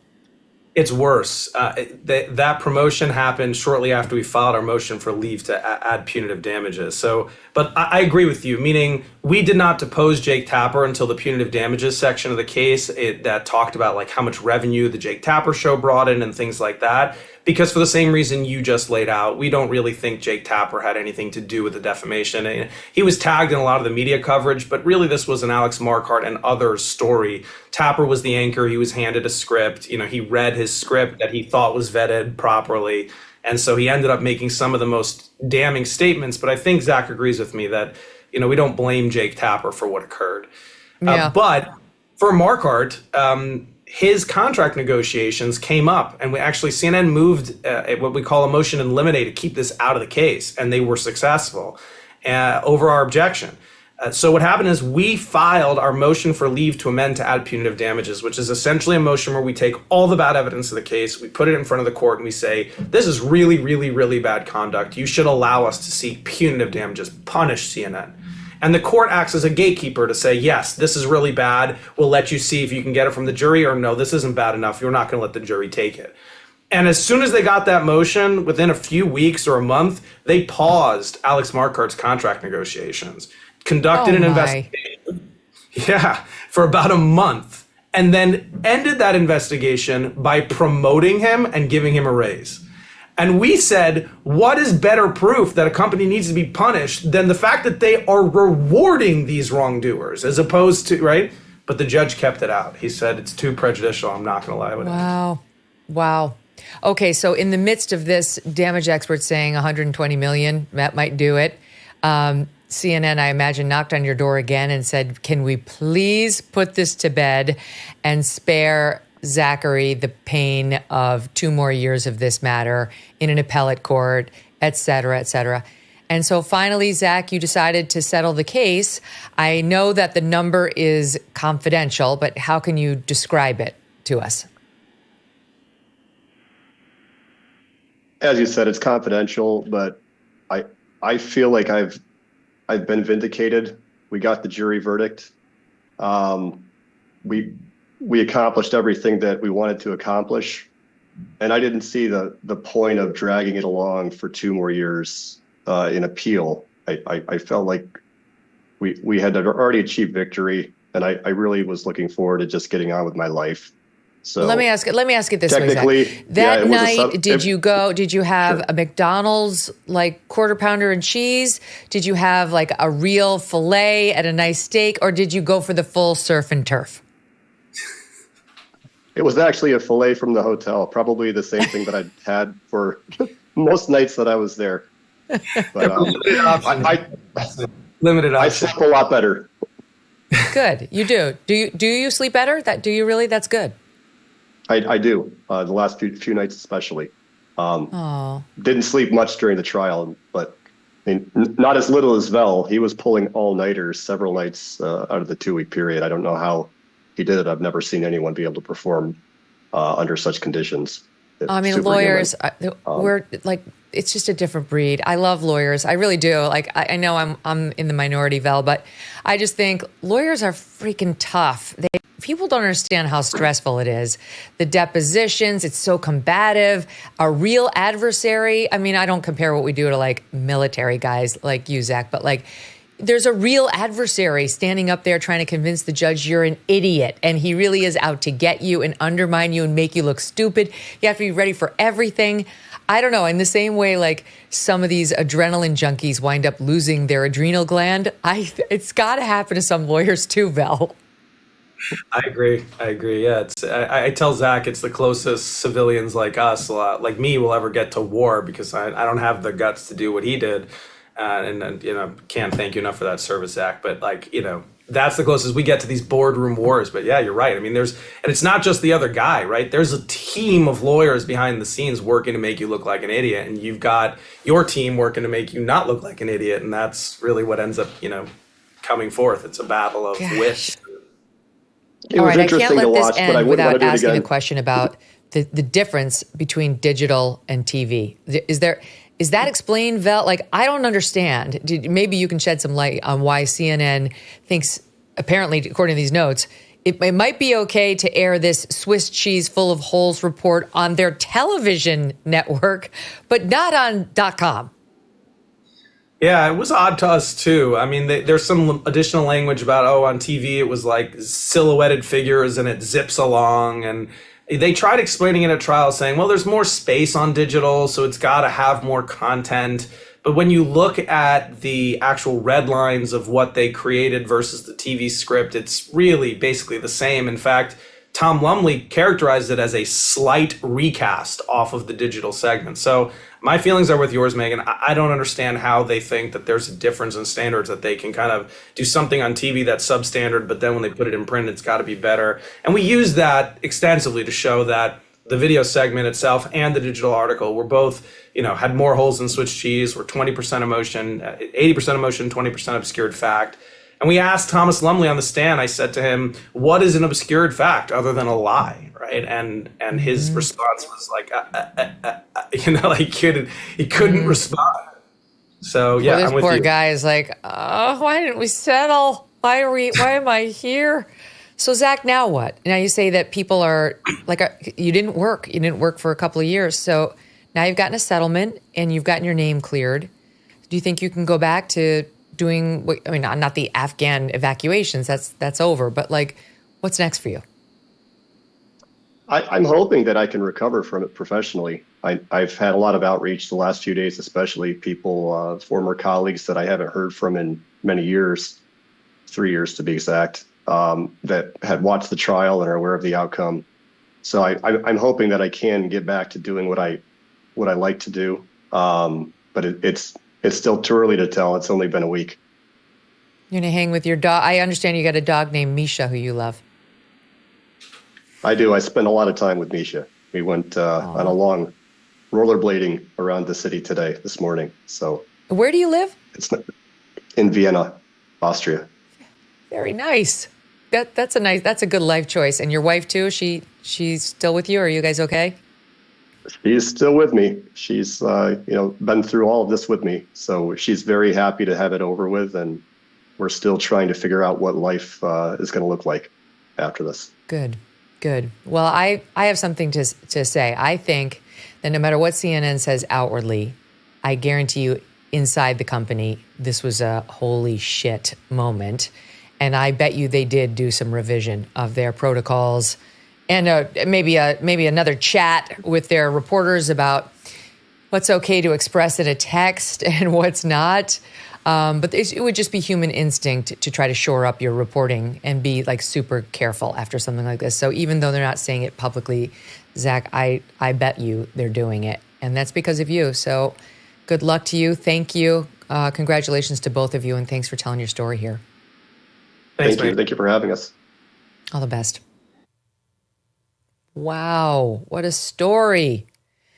Gosh, it's just so, I meant what I said at the beginning. I don't take delight in seeing another news organization be found liable for defamation. It's thin ice for any journalist because we're in the business of reporting on other people. That's our business. And what business never makes a mistake? What business gets it right 100% of the time, right? So it's like, but the law protects us in a lot of ways. Like the standard to prove defamation against a news organization is high. And in 9 times out of 10 cases, if you screw something up and someone's angry with you over your report, they will come to you and ask you for a correction and say, here's what you got wrong. So you actually, unlike a doctor who cuts out the wrong organ, in journalism, you usually do have the chance to cure, which is such a privilege, right? So like you got a second bite at the apple to go back and say, did I F it up? Let's check with my people. Let's make sure we didn't do this guy wrong. And at that point, if you choose to stand by the story, you own it. You own whatever comes. I mean, really at the first instance, but really at that second point. And it's such a weird set of circumstances where CNN winds up giving this half-hearted apology, which obviously was insincere. And then by the time they get to trial saying, we didn't mean a word of that, we're not apologetic. He does have a punchable face. How did anyone think that was going to work? I don't know. Good for that guy, and I hope he rebuilds his life. Thank you all for listening. What a week this was. Have a great weekend, and we'll see you Monday.